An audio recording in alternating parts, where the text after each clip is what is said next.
네, 정치생쇼로 함께하도록 하겠습니다. 오늘도 두 분 모셨습니다. 박진영 대구 가톨릭대 프란체스코 학부 특임 교수님 어서 오십시오.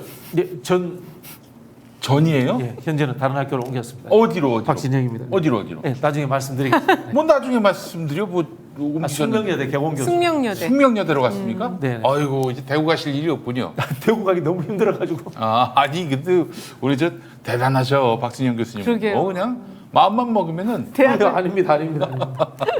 나도 좀 꽂아줘요. 내가 지금 한 푼이 아쉬워 지금. 저도 꽂아줘요. 예. 자 우리 박진영 교수님 나오셨고 그러면 어떻게 교양학부예요? 아니면 아니 이번 학기는 수업을 못했어요. 늦게 임용이 돼가지고 수업이 없어요. 네. 그럼 다음 학기 하실 텐데 어떻게 뭐 교양학부입니까? 아니면은 정치전? 교양학부로 알고 있는데 사실 제가 수업을 안 한 이유 중에 하나가 이재명 후보가 당선될 줄 알고. 아 그래요. 알겠습니다. 자 그리고 우리 저 휴먼한 데이터 이은영 소장님 어서 오십시오. 네, 안녕하세요. 예, 이은영 소장님 오늘 아침에 그 박경미 전 청와대 대변인을 저격하셨더만요. 너무 그냥 열불이 나고. 왜 뭐가 문제예요? 아니 그 좀 이제 음. 공직에 계셨으면 조금 이제 한번 돌아보고 회고록도 좀 쓰시고. 그렇지. 뭘 회고할 게 있습니까? 그분이 크게. 그냥 어디 뭐 국회의장 벌써 내정이 돼가지고. 국회의장 비서실장으로. 네. 그래서 그건 좀 아닌 것 같아요. 젊은 그 당에 이렇게 그 공직기에 부여받지 못한 또 열심히 한 분들이 있잖아요. 네. 양보도 할 필요 있는 것 같아요. 그 양반이 원래 뭐였죠? 김종인 비례로 해갖고 들어오신 분. 아니 그 전에 교수, 홍익대 교수, 수학. 홍익대로 같이 뭘? 그러니까 대학으로 가셔도 될 텐데. 네. 그것도 토론 MC도 한번 네. 보셨고. 그 100분 토론 잠깐 보셨던 것 같아요. 아니 가실 길이 있는 분이 말이죠. 청와대 대변인식이나 해가지고. 아니 오늘 공정거래위원장을 윤석열 정부에서 네네. 서울대 법대 교수를 임명을 했는데요. 맞아요. 제가 늘 말씀드리지만 장관이라든가 공직 자리는 지식의 양이 많다. 정책을 많이 한다고 해서 가는 자리가 아니다. 그럼요. 저는 행정가의 자리고 정치가의 자리다. 통합적이고 소통할 수 있는 사람이 가야 된다. 그런 의미에서 그런 지적을 하셨군요. 박경미 실장 내정자는 굉장히 그 혜택을 받은 인생이었다. 그렇죠. 계속 양지만 지금 가고 계신데. 이번에는 그러니까 이게 뭐냐면은 민주당의 인사 패턴이에요. 준 사람에게 또 주고 이런 패턴 있잖아요. 그래서 그렇지. 그걸 좀 깨야 돼요. 그 못 받은 사람은 계속 못 받고. 그렇죠. 지금 받은 사람은 계속 막 넘치고. 아이고 안타깝습니다. 안 줘도 돼요. 저도 안 받아도 돼요. 나대로 저도. 살래. 전 줘도 못 가요. 제 할 일이 바빠요 지금. 예. 부르면 갈 거면서. 알겠습니다. 그 국회 사무총장은 박영선. 거론이 된다고만 나와서 네. 약간 이제 보통 근데 그런 인사가 자기가 내는 경우가 많으니까 가고 싶다 이 정도일 수도 있지 않을까. 그러니까 본인이 그렇죠. 너무 그래가지고. 근데 저는 박영선 장관이 가는 거는 좀 어색한 것 같아요. 그 자리가 보통 정치를 마감할 때 가거나 그런 그쵸. 뭐 자리인데 유인태 뭐 이런 그래서 분들. 선배들이 좀 갔었죠. 김태랑 뭐. 이런 분도 있었고. 예. 굳이 또 누구야? 지난번에 하셨던 분. 그 전주 전북 쪽에 익산에 저기 이춘석 이춘석 전 의원이 이런 하셨는데 예. 그 박영선 의원이 가기에는 국회의장 하셔도 될 만한 급이신 분인데 너무 낮은 자리. 그런 것 같아요. 그래서 좀. 거기는 가냐 안 가냐가 그 확정이 안 된 것 같고 그냥 이름을 누가 올린 것 같아 거기다가. 급여를 이렇게 받으셔야 하나? 그러지 않으셔도 되지 않나요? 아니 사실은 그거 우리가 몰라. 방송사 출신들 맞아요. 있잖아요. 정치인들 네. 보면은 좀 조급합니다. 매월 따박따박 월급이 나왔는데 갑자기 직을 잃었어. 월급 문제는 아닌 걸로 알고 있어요. 그래요? 박영선 장관은 그렇죠. 굉장히 부유하신 걸로 제가 알겠습니다. 죄송합니다. 예. 아니 제가 모르고 떠들었네요. 근데 일을 하고 싶어하는 스타일인 거는 맞아요. 생각보다 일을 잘해요. 근데 그게 국회 사무총장이 적절한가요? 이제 너무 좀 급이 떨어지는 것 같다는 생각이 근데 이제 들고. 여야를 좀 조율할 수 있는 능력이 있다면 네트워크가 있으면은 뭐 그 자리도 나쁘진 않죠. 그래요. 알겠습니다. 자, 오늘 정치생쇼 할 얘기가 많습니다, 여러분. 그 민주당 전당대회 룰 관련해서 지금 비대위가 쿠데타를 일으켰다 이런 지적이 나오고 있는데 우선 박진영 교수님, 네. 저희는 룰을 잘 몰랐어요. 그러니까, 네. 잘 모르고 지금도 뭐가 뭔지 모르는데 좀 쉽게 설명을 해주세요.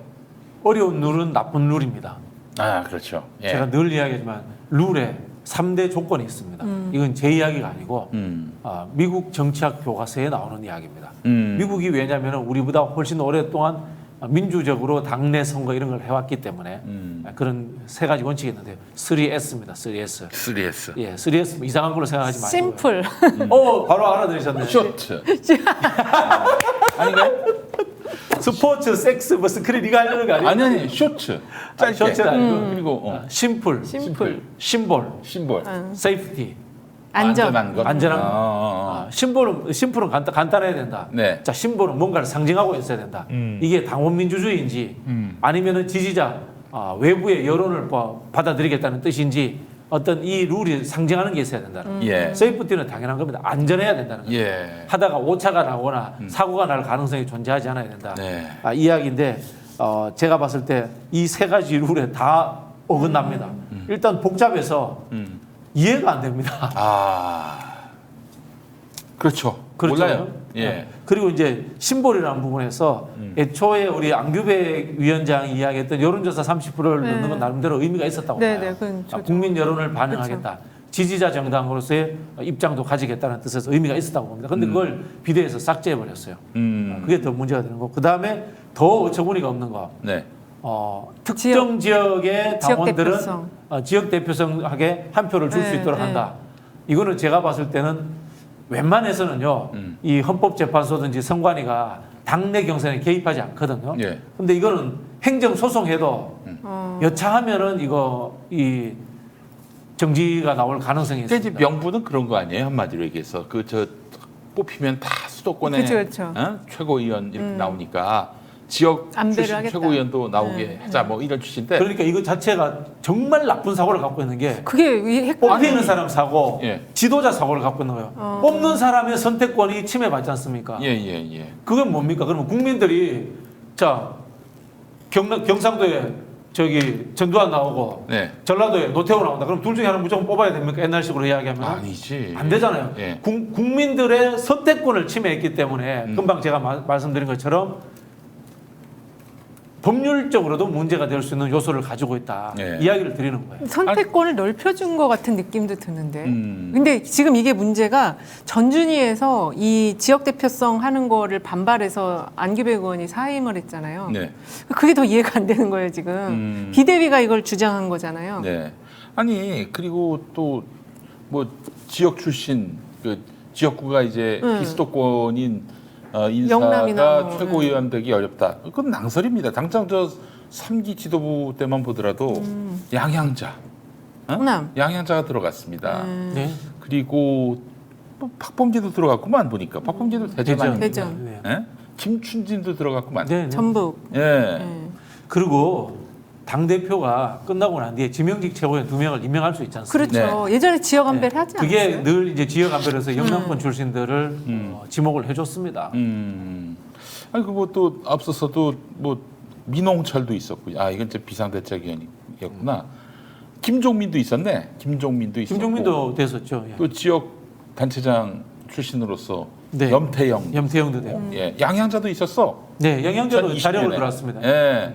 아니 이런 걸 그래서 따지면 말이 안 되는 얘기지. 제가 봤을 때는 뭔가 이제 기획된 느낌이 오는데, 자, 그럼 한번 추론을 해주시죠. 자 이제 대표 선거, 대표 선거에서 컷오프 만든 이유는 제 느낌에는 박용진 의원을 미워해서 그런 것 같아요. 박용진을. 예. 누가 컷오프하는 거예요, 이거는?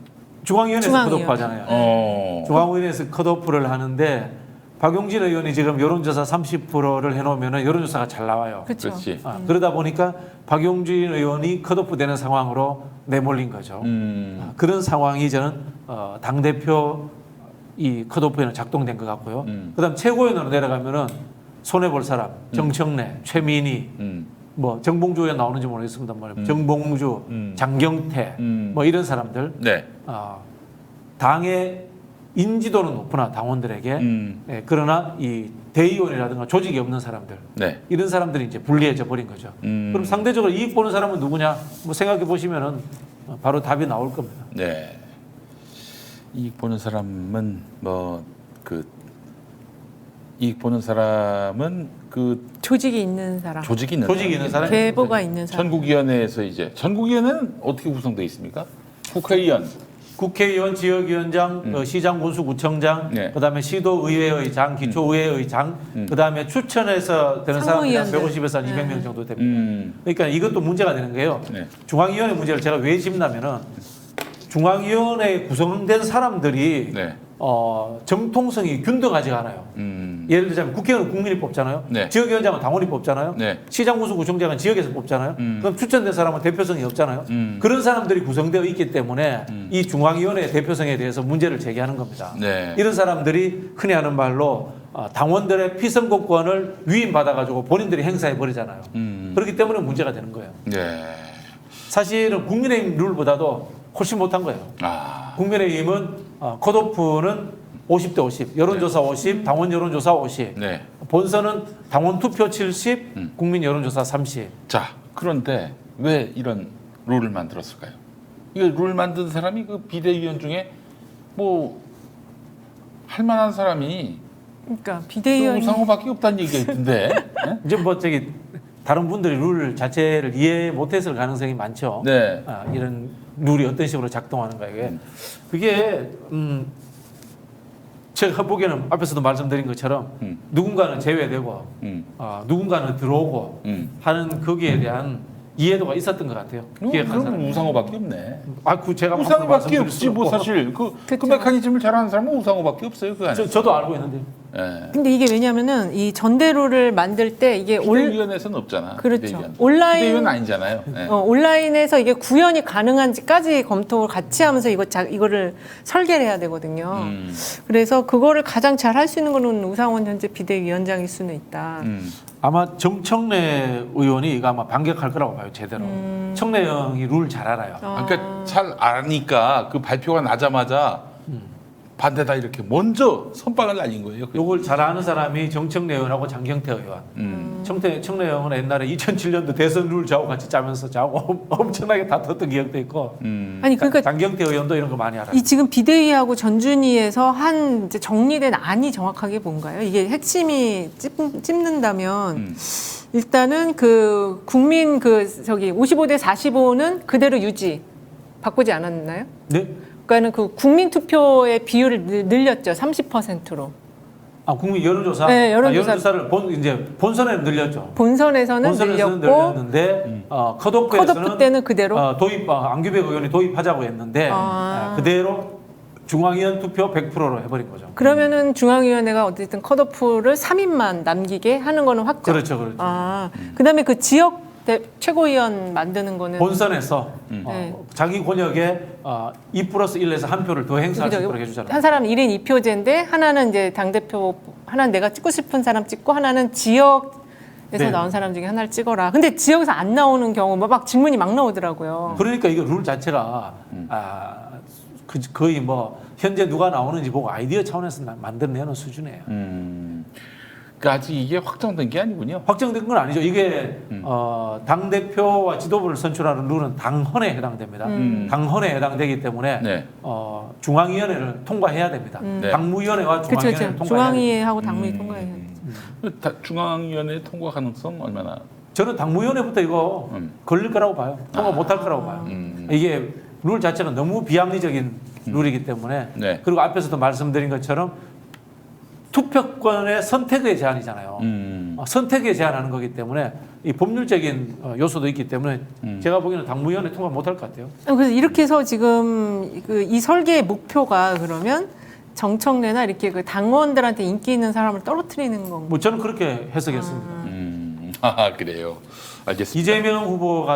이재명 의원 같은 이제 그 위급에게는 작동하기 힘들 거예요. 어려워요. 그렇지. 그 양반이야. 70%가 네. 넘는데 지지율이. 네, 뭐. 근데 그 지역 최고위원 그거 같은 경우에는 호남 쪽에 있는 이낙연계가 좀 덕을 볼 것 같아요. 당연히 덕볼 가능성이 있죠. 예.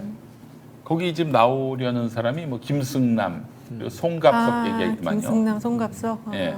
그럼 그 사람들이 이제 그 최고위원 되는 겁니까? 모르겠습니다. 이낙연 걔인지는 모르겠는데 두 사람도 총학생회장 출신. 아니 이낙연 걔나마나 저기 지난번에 그 광주 전남 지역 국회의원들 민영배 빼고 민영배는 지금 민주당 소속이 아니니까 무소속이죠. 전부 이재명 나오지 말라 이렇게 연서명을 했잖아요. 예, 이거 보면은 뭐 누구의 이익을 대변하는지는 뭐 빤히 드러나는 거 아니겠습니까? 예.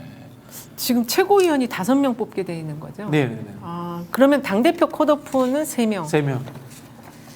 아, 그렇구나. 이게 참 아주 골 때리는 일입니다. 자, 일단 뭐 이거는 뭐 통과되기 어렵다라고 지금 박진영 교수님 저는 뭐 보고 계세요. 당무위원회에서 이거 통과 안 될 거라고 봅니다. 네. 근데 나는 안규백 의원이 전준위원 위원장이잖아요. 여기가 이제 사퇴를 했다라는 게 더 이게 헷갈리는 거예요. 이게 무슨 상황인 건지. 안규백 의원님은 그 약간 비명계라고 할 수 있잖아요. 반명은 아니죠. 반명은 아니에요. SK계인데 실제로 이재명 의원이 SK계와 이제 친화력이 있어요. 과거에 본인이 그쵸. SK계를 했고 SK계 하면서 성남시장 공천을 받았기 때문에 좀 이 친화력이 있거든요. 자, 그 하여튼 이렇게 되면은 우상호의 난이 불발로 돌아갈 가능성이 높아졌네요. 근데 이런 짓을 왜 했을까? 천하의 그 정무감각 저도 이해가 안 돼요, 이거. 이해가 안 돼요. 아마 뭐 어디서 누가 이런 아이디어를 냈나 봐. 예. 이게 민주당의 문제가 뭔가 하면요. 기본이 안 된 잔머리 굴리는 사람들이 주위에 많아요. 아하. 제가 늘 주장하는 건데 이 룰이라는 게 우리는 그냥 룰이라고 해서 이게 누구한테 유리하냐 불리하냐 이런 생각만 하잖아요. 네. 룰이 뭔가 하면은 민주주의의 중요한 절차예요. 그렇죠. 네. 어떤 사람은 극단적으로 민주주의는 형식과 절차일 뿐이다 이런 이야기를 하잖아요. 네. 그럼 룰이 진짜 민주주의 요체라는 거예요. 핵심이라는 거예요. 근데 그런 생각 안 하고 기능적으로만 생각하는 경향들이 민주당에 많아요. 그 이유는 철학적으로 훈련되지 않은 이제 이 사람들이 갑자기 많이 들어와서 그런 거예요, 당에. 자, 그렇다면은 그 우상호 의원은 자기가 이렇게 룰을 내놓았을 때 이런 저항을 받지 않을 거라고 예상을 한 것일까요? 글쎄요, 모르겠어요. 제가 보기에는 아유 내가 정말 그 머리 잘 굴렸네 이 정도 생각했을 것 같은데 제 느낌은 이거 뚜렷해하면서 그냥 그 해프닝으로 끝날 것 같아요. 해프닝으로. 네. 어쨌든 이거 그 반대쪽에 있는 그 의원들의 또 의견을 수렴을 해서 한 거겠죠. 독자적으로 했다라기보다는 그런 제가 거 뭐라 한 의견 것 수렴을 같은데요? 했다기보다 누가 어디 솔깃하게 아이디어를 누가 아이디어를 줬더니 냈을 이거 하면은 이렇게 지금 호남에 불만도 많은데 호남 의원 가면 또 저기 할 영감도 수 들어가면서 있다. 잘 될 수 있다 이렇게 누가 솔깃하게 이야기를 했을 거예요. 넘어간 거네, 속은 거네. 어떻게 보면. 뭐 저 우상호 의원하고 뭐 관계 나쁘지 않습니다만 그렇게 깊이가 있는 분은 아니세요. 이 뭐라고 하는 즉흥적인 그런 아이디어도 좋고 그다음에 융통성이 있을 뿐이지 깊이 있게 공부를 하시는 분은 아니에요. 아니 그렇다 하더라도 이걸 이렇게 반발을 자아내면서 또 자신의 어떤 과거에 그 이 전대협 의장 했었나요, 그분이? 그렇죠. 아니, 의장 아니고 연세대 의장은 못했고 연세대 의장이죠, 총학생회장, 연세대 총학생회장부터 이어왔던 그 민주화 운동의 몇 명까지 통째로 부정당할 이런 지금 저항에 지금 직면하고 있는 거 아니겠습니까? 왜 이런 미련한 짓을 했을까? 제 느낌에는 오늘 내일 안에 종결될 것 같아요. 오늘이라네. 찻잔 속 태풍으로 종료. 왜냐면 이게 너무 해프닝성이야 누가 봐도. 예. 그러면 이제 과거 원래 했던 대로 원래대로 돌아갈 가능성이 많다고 봅니다. 어쨌든 그 저기 여론조사만 반영률을 올리고 여론조사 반영률만 그냥 놓고 끝이에요. 이럴 가능성이 많다. 네. 네. 저 그러면은 지금 나오겠다는 사람들 한번 좀 따져본다면은 누가 당 대표는 상대표는 뭐 이재명 그쵸. 의원이 된다고 이재명 봐야 그다음에 뭐 되고. 강병원 전 박용진 강훈식 이 정도 4명? 서른, 정청 김민석. 서른 김민석 5명. 서른도 나온대요? 네. 예, 예. 나는 그 칸이 좀 남면 서른도도 같이 넣어서 서른이 더 표를 많이 얻는지 서른도가 더 표를 많이 얻는지 한번 따져봤으면 좋겠습니다. 예. 그러면은 여기가 지금 당 대표만 해도 6명이네요. 여기서 3명 컷오프 하고 3명만 올라간다. 제가 봤을 때는 이제 박용진 의원이 여론조사 30% 반영이 안 되면은 컷오프에 출마 안 할 거예요. 아 그래요? 네, 컷오프 통과 자신이 없기 때문에. 아 그래요? 컷오프 통과자를 누구 보세요? 아니, 저는 저기 강병원, 강훈식 네, 그렇게 이강강? 네, 보는데 그렇게 보는데 이제 컷오프에 여론조사 30%가 있으면은 박용진이 통과되겠죠. 그럼 강훈식이 떨어지겠네. 그렇죠. 네. 네. 그래요. 알겠습니다. 그 최고 박용진과 강훈식과의 관계 이해되시죠? 네. 꼭 설명 안 하시더라도 네, 누가 네. 득보고 누가 네. 손해 보는지. 그러니까 이제 그 우상호 방안이 들어가면은 박용진이 이제 빅엿을 먹는 거고 강훈식이 덕을 보는 거고 그렇게 된다는 거죠. 네, 그런 거죠. 알겠습니다. 최고위원은 누가 될 것 같아요? 여기는 저는 그래도 정청래가 1등 할 것 같아요. 청래영이. 네. 최민희 의원. 컷오프 통과하겠죠? 지난번에도 한번 통과를 했기 때문에. 근데 이 최고위원이 아직 다 지금 누가 나올지 아직 좀 봐야 돼가지고 일단 지금 저기 선언한 사람이 저는 최민희 의원하고 정청래 의원밖에 지금. 예, 그런데 최민희 의원은 컷오프 만만치 않을 거예요. 아 왜요? 이제 원외이기도 하고. 원외라서. 근데 여성 후보 중에 한 명은 반드시 넣어야 하지 않습니까? 아니요, 그거 없어졌습니다. 없어졌어요? 없어요. 없어졌어요. 예, 오 그래요? 예, 예. 오. 그리고 아니, 지금 그거 초선 여성 없이- 의원들 중에 나오겠다는 분들이 제법 있어요. 재선 중에도 이재정 의원이 나오겠다고 하는 걸로 알고 있고. 아 이재정. 그래요. 초선 중에도 이수진 의원도 생각이 있다. 고민정도 생각이 있다. 이소영은 나온답니까? 뭐 안 나올 겁니다. 이소영. 거의 지금 못 나와요 지금. 왜? 지역에서 아주 좀 고전을 갖고 하고 있어요. 그래요? 네. 아니 지역에서 안 좋으면 중앙에서라도 이게 어? 우리 민주당 정치가 특별히 그런 것 같은데 국회의원이 되기 전에 흔히 하는 말로 이렇게 별 취급 못 받던 사람들도 네. 저 친구 좀 뭐 별 볼 일 없어 이렇게 취급받던 사람들도 국회의원이 되면 이상하게 동료의식으로서 도와주는 경향이 맞아. 생겨요. 자기네들끼리 그러다 맞아. 같은 반인 거야, 같은 반. 나는 21대 같은 반을 했어. 이런 부분에 있어서 동료들끼리 한 표씩 품앗이 해주듯이 하는 그런 좀 습성이 있어요. 그러다 보니까 제가 현직이 아닌 최민희 의원이 좀 손해 보지 않을까. 그러면 저 최고위원 중에 들어갈 만한 수박은 누가 있습니까? 질문이 너무 과한가? 들어갈 만한 그러니까 수박. 비이재명으로. 이제 비재명이 제가 봤을 때는 지역 기반이 있는 사람이 들어갈 가능성이 있죠. 아직 이게 명단이 다 안 나와가지고. 예, 청래영이 1등할 것이고. 그럴 가능성이 가능성이 제일 많다고 봐요. 안민석 의원이 나올지 모르겠는데 안 나오겠죠? 안 나올 것 같은데요. 그 이재명 의원에게 좀 이재명 대표에게 좀 힘을 실어줄 수 있는 그것도. 그래서 저는 솔직히 친명들이 많이 되는 것도 중요하지만은 표현으로 실력 있는 사람이 좀 됐습니다. 실력 있는 사람, 그렇지. 실력이라 하면은 예. 개혁적 성향을 플러스 해가지고 그럼. 실무 능력이 있어야 돼요. 아니, 근데 왜 이렇게 최고위원을 초선이면은 도전해볼 만한데 최고위원? 그러면 이제 자기 그 몸값이 싹 올라가잖아요. 근데 개인 몸값은 좋은데 네. 당연 도움 안 돼요. 아니 근데 이제 그 초선 의원이 자기가 내가 뭐 좀 큰 저기 뭐를 해보고 싶다라고 하면은 서로 지금 나올 상황인 것 같은데 지금 주저주저해 전부 다 이해가 안 돼. 제가 보기에는 강병원, 강훈식 그다음에 누구죠 아까 이야기했던 박용진? 박용진 네. 또는 뭐 저기 전재수 이런 사람들이 전재수. 사실 이제 이 최고위원 감 정도 되는 거죠. 자기 파트에 좀 실력도 있고. 네. 아니 등록 비용이 얼마예요? 처음에는 300인가 500이 예비. 500, 3,000 이렇게 알고 있습니다. 500, 3천.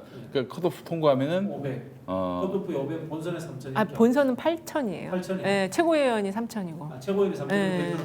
8,000. 다시 정리하면은 그러니까 예비는 500, 300 최고위원 당 대표 최고위원. 그다음에 대표가 500이고 최고위원이 300. 300인가 그렇고 예. 본선은 8천, 3천. 네. 그래요. 그 만약에 떨어지면 떨어지면 못 찾는 거예요. 기탁금은 못 받아요. 그 뭐 보전 끝나는 이런 거 거예요. 없이 없어요. 얄짤 없이. 근데 후원회를 만들 수 있어요. 그치 후원으로 할 수 있는데 이제 제가 알기로 1억 5천 정도까지 가능합니다. 그렇죠. 근데 그거보다 더 많이 쓴다는 거죠 문제는. 엄청 쓰입니다. 예. 그러면은 지금 이재명이 될 확률이 매우 높은데. 거의 뭐 예. 그 나머지 후보들은 왜 나오는 겁니까? 차세대를 기약하는 거죠. 차세대. 나중에 네. 다음은 나다 이런 네, 거죠. 근데 아주 현격하게 그 큰 차이로 지면은 그것도 좀 빛이 바라지 않습니까? 바라지 않습니까? 그러니까 뭐 근데 이재명 후보가 워낙 강하기 때문에 현격한 차이로 져도 되는데 3등 하면은 그렇죠. 참 별로죠. 더군다나 이제 컷오프 되면은 진짜 완전 컷오프 꽝이고. 되면은 진짜 대망신. 당신 당하는 거고. 예. 아니 근데 예를 들어서 1억 5천을 모았단 말이에요. 근데 컷오프 됐어. 나머지 돈은 자기가 이제 다 쓰는데 모자라요 돈이. 모자라요? 예, 이 전국을 돌아다니면서 해야 되기 때문에 문자만 발송 한번 네, 해도 돈이 그- 얼마나 많이 들겠어요. 금방 써요. 예. 100만 명인데. 알겠습니다. 그러니까 차기 차세대 이런 이미지를 얻기 위해서 지금 그리고 이제 되지도 자기가 않을 되지도 되지도 않겠지. 좀 가오시기가 되겠어. 저기 제가 뭐- 장담할게요. 현행룰로 하면은 현행룰로 이제 컷오프 그대로 중앙위원 100% 하면은 그냥 강병원이 2등해요. 근데 이게 전국 순회 유세라기 때문에 네. 이제 전국에 자기 이제 지지 기반이 쫙 만들어지는 거예요. 그러네. 그게 제일 큰 거예요. 네. 그럼 다음에 이제 또 그렇죠. 해볼 당 대표를 만하죠. 나올 수도 있고 뭐 대선 후보 나올 수도 있고. 그러네요. 네. 예, 알겠습니다. 자, 지금 뭐 그렇다면은 2위부터 6위까지의 합산보다도 지지율이 높은 그렇죠. 대표감이 바로 이재명 의원인데, 자 이재명 의원도 상당히 좀 어깨가 무거울 거예요. 이제 만약에 된다면은 자기에게는 사실은 이제 당권을 쥐고 170석이 넘는 의석을 이제 이끌고 뭔가 리더십을 발휘할 상황인데, 이게 잘못하면은 이제 사실 2년 안에 또 정치 생명이 끝나는 거예요. 맞아요. 이게 지지율이 계속 뭐 밑바닥에서 헤매고 있다든지 또 다음 총선에서 진다든지 이러면은 뭐 대권을 기약할 수 없는 거 아니겠습니까? 그렇죠. 근데 제가 봤을 때는 그럴 일은 없을 것 같다. 워낙 열심히 또 윤석열이가 나라를 말아먹고 있기 때문에 저는 민주당에게 큰 기회가 올 것이다 이렇게 그러니까 봅니다. 대외적인 정치 환경은 좋은데 이 이제 당내에 여전히 이제 비토 그룹이 상당히 많이 있기 때문에 그래서 이제 이재명 의원께서 그 자기의 얼굴을 대변할 수 있는 사람들을 포진을 할 수 있느냐 이게 제 전체 관건이라고 봐요. 저는 뭐 그것도 별로 염려가 안 되는 것이 그 이재명은 적대적인 사람들하고도 손잡고 자기 편으로 만들 능력이 있는 사람입니다.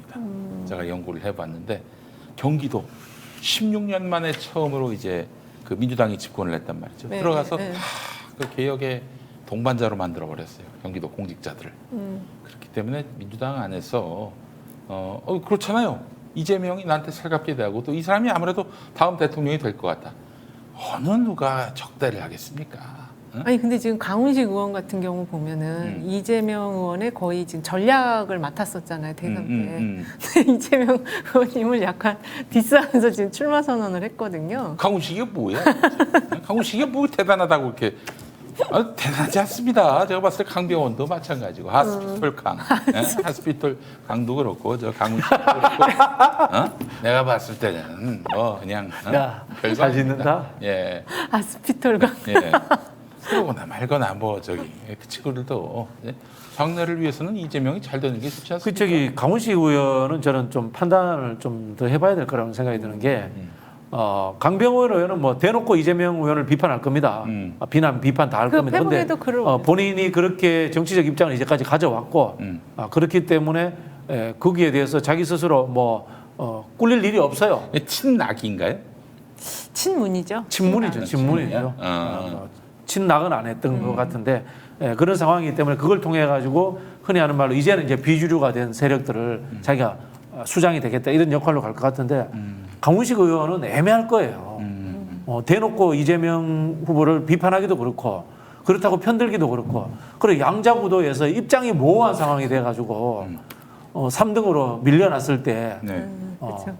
제가 봤을 때는 정치적 이익이 크지 않을 수도 있거든요. 근데 장래를 보면은 각을 안 세운 게 좋을 텐데. 응? 그러면은 탁월한 미래 비전을 들고 나와야 돼요. 그렇지. 1, 2등 두 사람이 받을 수밖에 없는 수준의 좋은 공약을 갖고 나와야 돼요. 강훈식 씨가 요건 되더라고. 이빨은 돼. 응? 이번에 그 저기 출마 선언의 그 노인 정치에 대한 준비 이런 거 들고 나왔거든요. 그래 새로운 비전을 갖고 해야지. 저 강병원이처럼 저 차별화 이런 걸로 해봐야 자기만 상처를 입어요. 하여간 알겠습니다. 예, 최고위원도 아이고 그 좋은 분들이 많이 됐으면 좋겠습니다. 예, 우리 또 저 친낙 쪽은 좀 쉬셨으면 좋겠고. 그러니까 우리 시청자 여러분들이 예. 그분의 개혁성 플러스에서 실력을 꼭 좀 봐주셨으면 좋겠어요. 그럼 생각만 좋다고 세상 바꿀 수 있는 게 아니에요. 그렇죠. 자 알겠습니다. 자 박지원이가 뭐 끝내 나오겠다 그러네요. 지금 좀 자격이 안 되는데. 어떻게 나와요? 자격이 안 되는. 행사장에 나와보는 거죠. 행사장이 아니, 그거는 아니라 나오라고 해서. 자기가 비대위원장이 네. 됐기 때문에 피선거권이 생긴 것이다 이렇게 주장하고 있습니다. 도대체 이게 무엇을 근거로 하는 얘기인지 감을 잡기가 힘들어요. 이렇게 우겨대도 되는 겁니까? 이게 지금 최근에 메시지는 거의 뭐 난사 수준의 메시지가 요거 나와가지고. 틀림없이 배우에서 누군가가 만들어준 메시지다. 저는 그게 그 배우에 있던 사람이 어디 없어진 것 같아요. 그래서 스피치 라이터가 없어져가지고 거의 난사 수준으로 나오는 메시지였던 것 같고. 아 그러면 이제 과거에는 좀 정제가 됐는데 퀄리티가 있는 사람이 예, 있어줬는데 예. 지금은 그 없어졌어. 사람이 아닌 다른 사람이 쓰거나 혹은 자기가 본인이 막 쓰거나. 직접 쓰거나 네, 생각나는 대로 막 쓰거나 지금 그런 것이 아닌가. 이게 저도 오늘 재방송에서도 이거 좀 저기 이야기를 했었는데 일단 이 온라인 쪽 그 여론하고 오프라인 여론이 있는데 온라인 쪽은 이미 이제 박지원 비대위원장에 대해서는 이제 거의 손절각.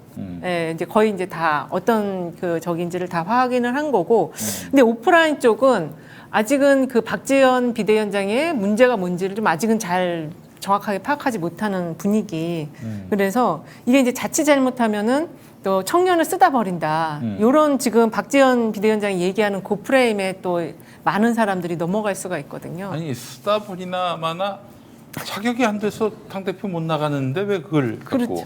아니 그거 어떻게 그러면 이제 박지원이를 위해서 길을 깔아줘야 된다는 얘기예요? 그러니까 애초에 네. 특혜를 한번 시켜주면 안 돼요. 그럼 특혜 받는 게 길을 당연하게 깔아? 당연하게. 생각합니다.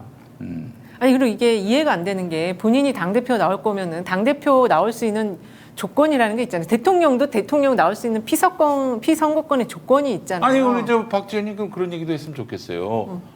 내가 왜 대통령이 못 되느냐? 대통령 40세부터 할 수 있잖아요. 이거는 여성에 대한 차별이다, 젊은이에 대한 차별이다. 그렇죠. 그렇게 한번 얘기해 보라. 헌법을 바꿔달라 지금 그 주장하고 똑같은 거지 뭐. 자기를 위해서. 네, 자기를 네. 나갈 거니까. 야 정말 아주 골 때리는 친구입니다. 어디서 이런 친구가 굴러 들어와가지고. 이게 정당성이 그나마 있으려면요. 개딸 양아들이라고 하시는 분들 그렇죠. 이제 당비 낸 거 6개월에서 3개월로 낮추는 운동 그것도 같이 얘기하면서. 그런 운동부터 먼저 하시면서 해야지 그나마 앞뒤가 맞지. 본인만 또 특혜 달라는 이야기지 않습니까? 이러고 또 부끄러움을 모르는 걸 보면은 이 친구가 좀 바본 건지 아니면은 아니 근데 많은 사람들이 이렇게 흘러가고 있고 이게 하나의 흐름 같아요. 제가 보기에는 진중권, 전효옥, 박용진의 길이라고 봅니다. 예. 세상 모든 것에 대해서 불만이 있어. 자기의 이익관계로서 보기 때문에 마음에 안 드는 게 너무 많은 거예요. 막 난사하는 거야. 아니 그렇다고 그걸 이 공론회장에서 상식을 가진 사람들이 받아줍니까? 그래서 제가 검증되기 전에는 자리 주지 말자는 겁니다. 맞아요. 이게 그러니까는 뭐라 그러지? 형식 논리만 갖다 쓰면은 된다라고 생각하는 거거든요. 이게 아직 어려서 그럴 수도 있고 경험이 없어서 그럴 수도 있어서 이제 가급적이면 좋은 정치인으로 성장하길 바라는 마음에서 이제 좋게 얘기해 보려고 하는데 이게 너무 지금 난사질을 하니까. 네. 당에서는 이제 더 이상 여기에 대해서 코멘트도 하지 말아야 되는데 이원욱이는 또 편을 듭니다. 이현욱 의원님이 이거 지금 더 이상하게 만들어 놨어요. 이원욱은 도대체 왜 그런 거예요, 형님? 지금 어? 거의 제가 보기 장난치는 것 같은데. 음주 페북을 자꾸 하시니까 장난을 치는 그런 거예요? 느낌이에요. 그런 느낌이죠. 그런 느낌이에요. 그래요. 이게 사실 이런 거 아닙니까? 김동연하고 박지원은 다른 게 김동연은 그 당시에 합당을 했습니다. 합당을. 새물결 당이 합당을 했고요. 그 다음에 이 공직 후보자로서 여론조사 1등이 나왔어요. 그런 상황인데 지금 박지원이 흔히 하는 말로 지금 당대표에 여론조사 1등 나옵니까? 2등 나옵니까? 안 아니, 나옵니다. 나는 9% 그거 들고 나올까봐 말을 안 하는 거예요. 9% 나온 게 하나 있었거든요. 네, 나오지도 않을 뿐더러 그 다음에 이 자격 논란 시비가 있어서 다른 후보들이 동의해주지 않아요. 그치. 그렇지. 다른 후보들이 다 동의해서 박지원 맞아요. 나올 수 있게 해줘라. 네. 그래야 그게 뭐 가능한 얘기인 건데. 아니 뭐 예를 들자면은 이재명 후보 비판하잖아요. 예. 그럼 이재명 후보가 아유 나는 뭐 뜻 따를 때니까 2등, 3등 여론조사 나오는 분들하고 한번 상의해 보세요. 그렇게 해도 되는 문제예요, 사실 어떻게 보면. 아니 근데 이건 기본적으로 당규를 바꿔줘야 되는 건데 그 권한 밖의 일이잖아요. 이거 이게 공정에, 특혜를 또 공정에 달라고 위배되는 거예요. 예, 그거는 예. 당을 더 나락으로 빠뜨리는 거고. 그럼 지금 이 메시지는 누가 이렇게 만들어주는 거라고 봐야 됩니까? 그 저기 민주당에 예. 정치학 개론, 경제학 개론 안 보고 꼭 어려운 원서만 골라서 보는 이상한 사람들이 있어요. 아 그래요? 예. 오. 그래서 이상한 황당한 아이디어 내는 사람들이 늘 있어요. 아 그래요.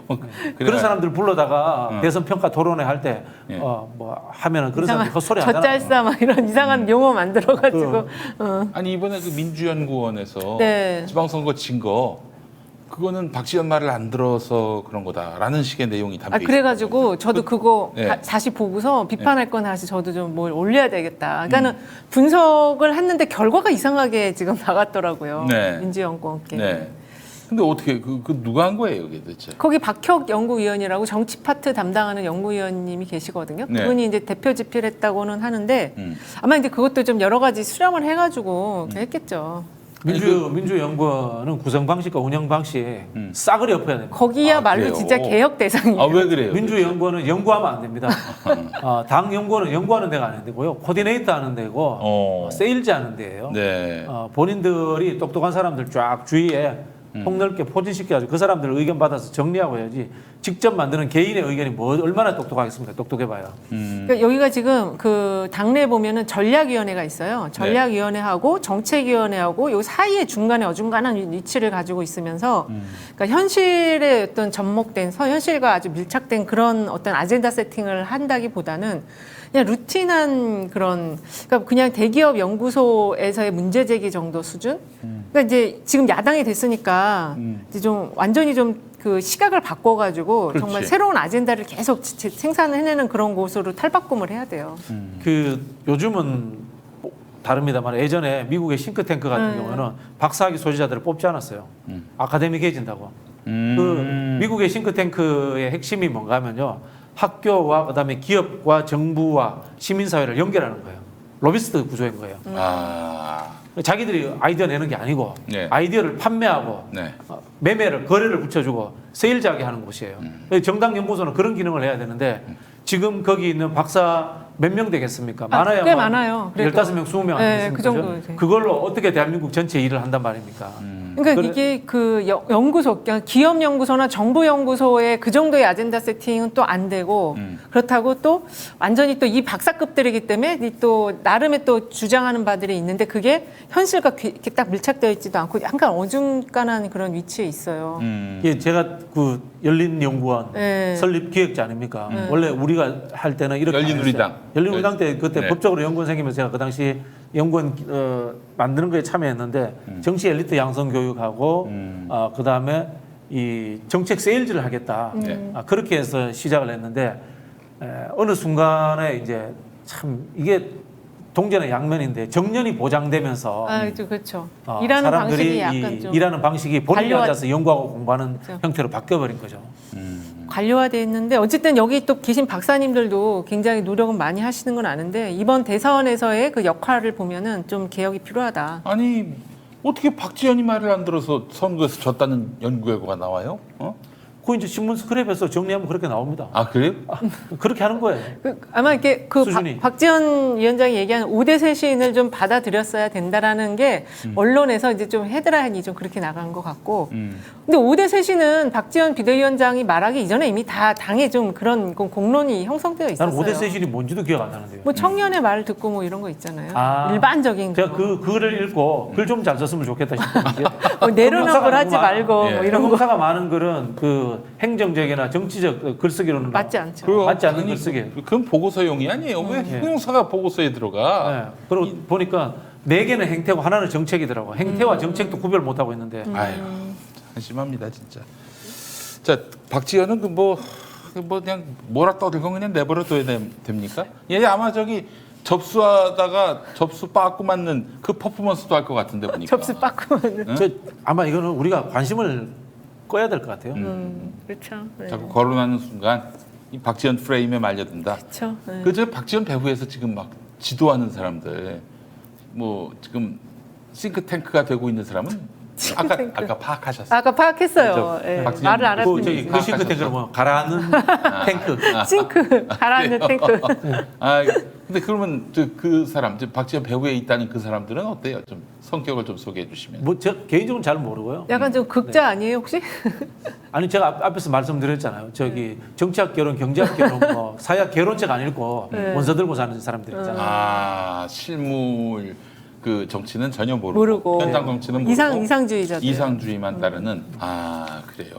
야, 이거 골 때리는 거지 진짜. 이거. 그런 분들은 예전에 이제 정치 룸펜이다 그런 얘기를 맞아요.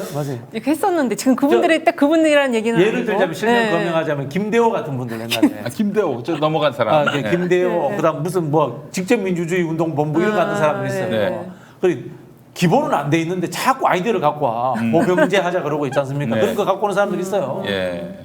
현실은 도외시하고 알겠습니다. 하여튼 뭐 이 땡깡 부리는 거 그냥 내버려 두고 뭐 뭐라 떠들든지. 아 근데 본인한테도 안 좋은데 진짜. 그 우리가 왜 그러니까. 박지원이 걱정을 해줍니까? 그래요. 예. 예. 그 아버지가 돈 좀 있다고 하더만 보니까. 예. 이광재하고 친하다는 거 맞습니까? 아버지가 원주 사람이다. 음. 그래서 이광재하고 알고 있다. 음. 확인된 바는요. 그리고 초창기에 이광재 의원이 추천을 했었다. 근데 안 받아들였다. 그래서 그 재보고를 박지원 내보낸다 그 얘기 잠깐 나왔었잖아요. 그거는 이광재 의원하고는 전혀 상관없는 얘기인데 어쨌든. 예. 그 저기 박지원이가 지금 나가려고. 이광재 의원도 손절하는 분위기입니다. 아 그래요?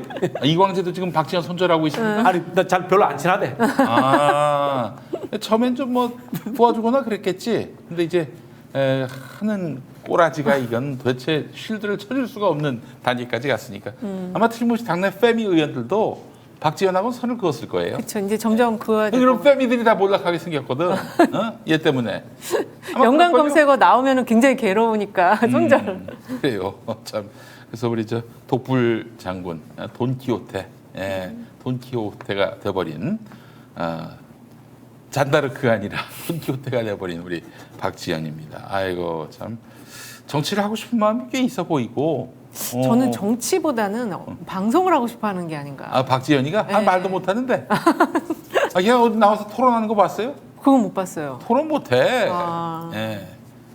저희도 앞으로 이렇게 하죠. 그 이준석하고 토론해서 최소한 비기면 써주는 거죠.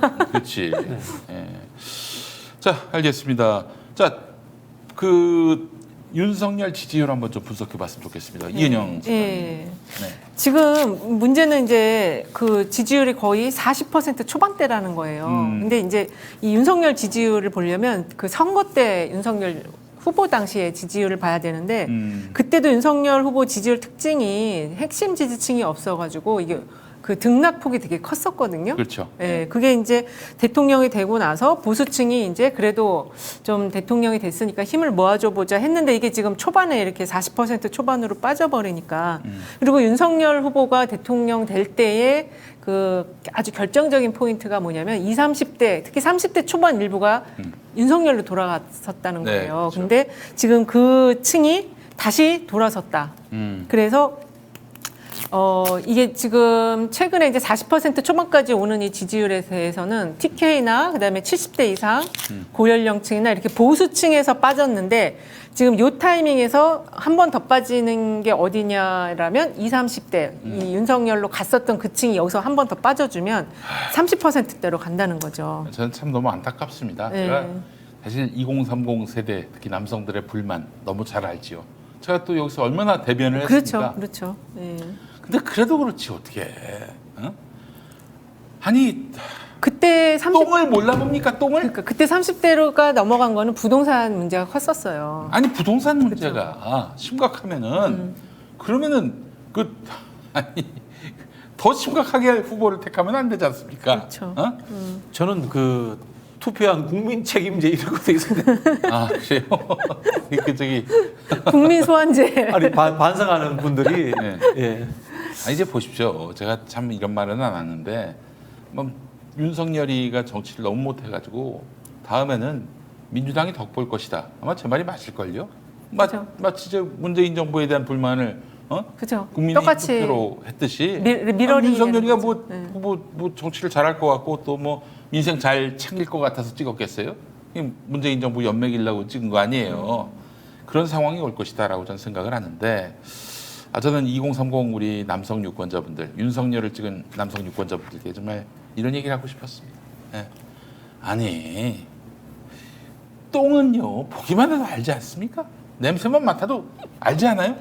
그렇죠. 그걸 찍어 먹어본 정도가 아니라 아예 국으로 끓여서 먹은 그런 행태를 보인 거예요. 한마디로 얘기해서. 어떻게 저런 놈을 찍을 수가 있어요? 그러니까요. 지금 참 심각해요. 그래서 참 이게 너무 안타까운 일이고 이 레드크로스가 됐고 42%까지 나왔습니다. 네, 42% 나왔고 이게 제가 보기에 30% 나올 것 같아요. 그 레드크로스는 뭐예요? 그냥 이제 적십자요? 적십자. 아니 이게 원래 이제 그 저기 레드크로스인데 금정이 더 많았는데 예. 빨간 레드가 이제 켜졌다 이거죠. 참. 근데 이게 지금 이제 그러면 왜 떨어지느냐 이걸 분석을 해야 되잖아요. 네. 근데 일단은 이게 그 당정청 엇박자가 지난주까지는 그 요인이었어요. 특히 인사 부분. 근데 이제 순방을 갔다 와서도 이게 올라갈 기미를 안 보인다. 여기에는 이 순방은 대부분 한 2% 정도는 올라요. 근데 올라가지 않는 이 요인에 대해서는 그 이 스타일적인 측면 그리고 그러니까 이제 국가를 운영할 정도의 지금 자질이 안 된다라고 보는 측면이 있기 때문에 이게 반등을 안 하는 거고 또 한 축은 이제 김건희 여사에 대한 네. 걱정 이 예. 두 축이 있어서 반등이 안 되는 것 같아요. 네.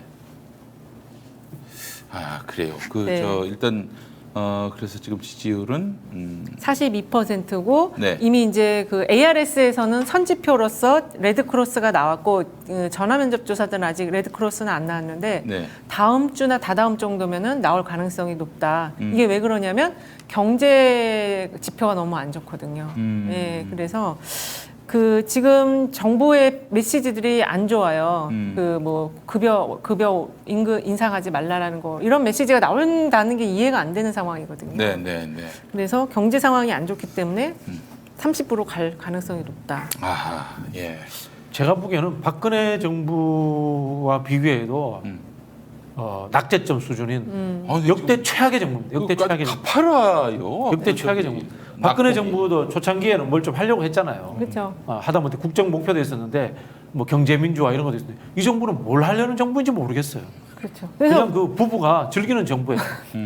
그러니까 더 열받는 거예요. 사람들이 말은 못 하고 나는 이렇게 힘든데 둘이서 해외 여행 간 느낌이야. 이렇게 지금 이제 이게 쌓이는 거죠 지금 계속. 그렇지. 예. 저 김건희가 그 해외 나가서 그 명품으로 쫙 깔고 말이죠. 예. 야, 이게 무슨 뭐 로얄 패밀리도 아니고 이게 지금 어떻게 저런 모습을 보여주냐 이런 거죠. 아이고 참. 제가 그래서 김건희한테 한 마디 하겠습니다. 예. 정말 참. 말이 안 나와 지금 말이 안 나오는 상황. 아이고 미영신. 어? 야, 네가 그런다고 영부인으로 보이는 줄 아니? 어? 명신아. 어? 아이고 미영신이. 어? 자 한마디 이렇게 하고 넘어가겠습니다. 예.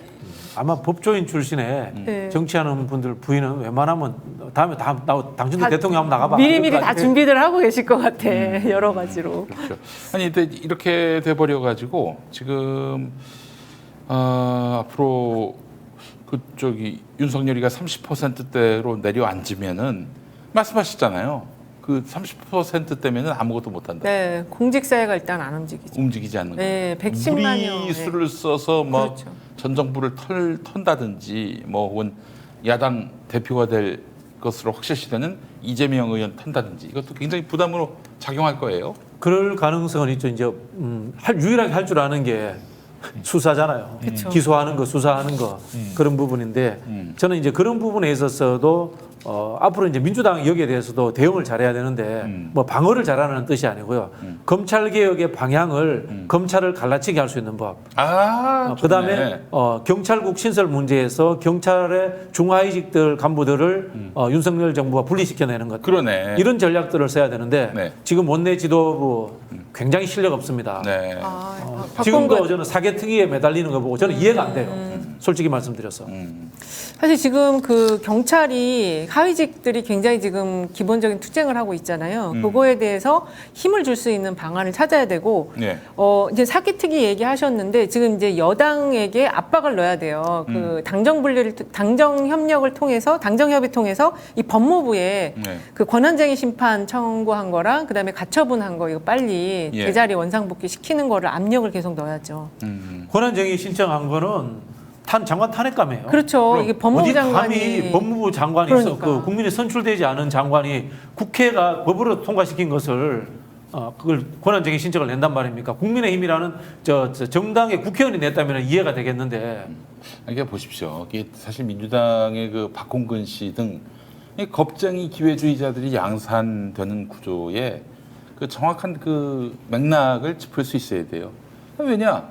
자기가 앞질러 나갔다가는 자기가 다 몰빵, 그 몽창 다 뒤집어 써야 되거든. 그렇죠. 그리고 그 후과를 알거든. 몽창 뒤집어 쓴 다음에 당에서 아무것도 책임 안 져준다. 그렇지. 나만 당한다. 그렇죠. 뭐 네. 저기 저 추미애도 그렇고 그치, 다 그랬죠. 최강욱도 그렇고, 야 딸딸이로 그렇게 내부에서 그 조질 줄을 누가 알았겠어요. 예? 이게 바로 민주당을 비겁하게 만드는 요인이었다. 그 보십시오. 그 추미애 장관 그렇게 그 윤석열하고 피 튀기는 싸움을 벌일 때 그때 수박들이 가가지고 김종민, 홍영표 이들이 추 장관한테 가가지고 이제 그만하라고 뭐 그랬던 거 아니에요? 한마디로 얘기해서. 야 이런 지금 방금 들어온 소식에 의하면 22.2% 올랐다네. 뭐가요?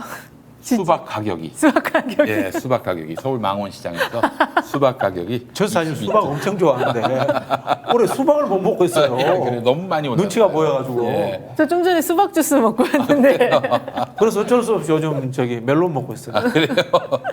야, 이 수박이 주가가 오르는 데도 있네요. 예, 실물 수박이 그렇습니다. 예. 아, 그래요. 자, 우선 광고 좀 하고 우리 또 네. 계속 이야기 이어가도록 하겠습니다. 자, 오늘 준비한 광고는 우선 마이보험 체크부터 하도록 하겠습니다.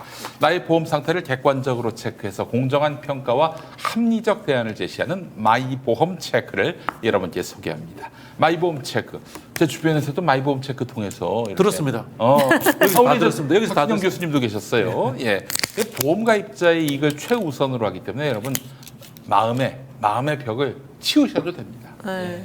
자, 전화 거시고 마음문 열고 대화를 나누시면 되겠습니다. 마이보험 체크를 통해서 계약한 장기 보험의 월 평균 보험료가 5만 원 미만입니다. 이 얘기는 소비자에게 가장 합리적인 상품을 판매해 왔다는 의미인데요. 불필요하게 비싼 거 가입하려고 하면은 마이보험 체크는 오히려 고객을 뜯어 말립니다. 자, 또한 마이보험 체크의 상담 대비 계약 체결률은 평균 25%인데요.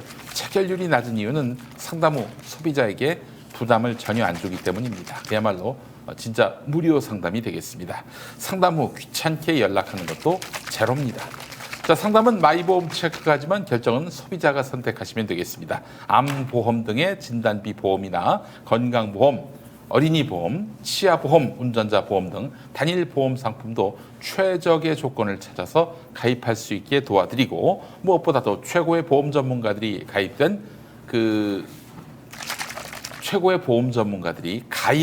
보험 전체에 대한 정확한 분석을 통해서 고객의 상황에 맞게 맞춤형으로 리모델링 해드립니다. 그러니까 이 보험에 가입하고 싶은데 어떤 보험이 나에게 정확하게 맞을 것인가. 뭐 양심적인 보험 설계사들도 계시지만 우리 마이보험 체크 같은 경우에는 고객의 입장에서 보험 필요 없습니다. 이런 얘기도 해요. 예, 이 보험은 안 가입하시는 게 좋겠습니다.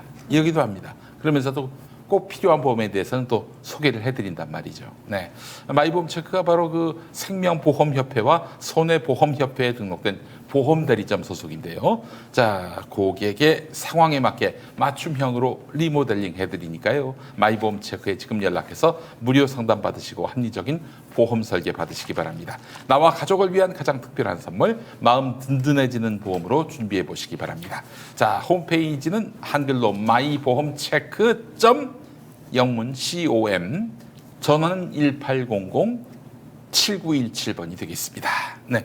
자, 그리고 이번에 바닐라입니다. 바닐라. 바닐라가 아니군요. 네, 죄송합니다. 헬시 허그, 산양류, 단백질, 초유 프로틴입니다. 물을 좀 많이 넣으셨다. 물 많이 넣어야 돼요? 아니, 조금 넣어야 조금 넣어야 되죠. 네, 자, 요저 열어드릴 테니까 요거 저. 한약류를 더 넣으세요. 아이고, 이거 어디갔어? 이게 안 열리네. 열리는군요. 예, 조금만 더 드세요. 이거 뭐 넣으면 근육 좀 생기려나? 그럼 당연하지. 자, 요즘 그 부쩍 팔다리가 얇아지고 운동에도 근육이 잘 생기지 않는 분은 주목하시기 바라겠습니다. 헬시허그 산양류 단백질 100.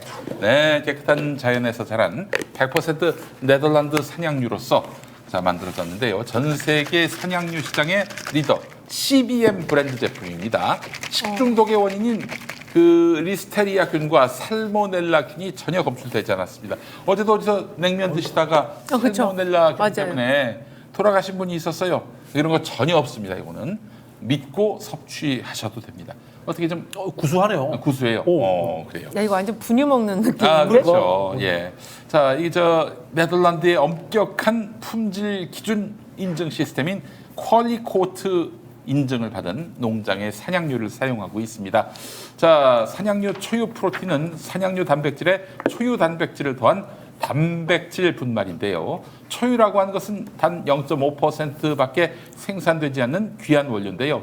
우유보다 단백질이 약 5배 높은 고단백 개정체입니다.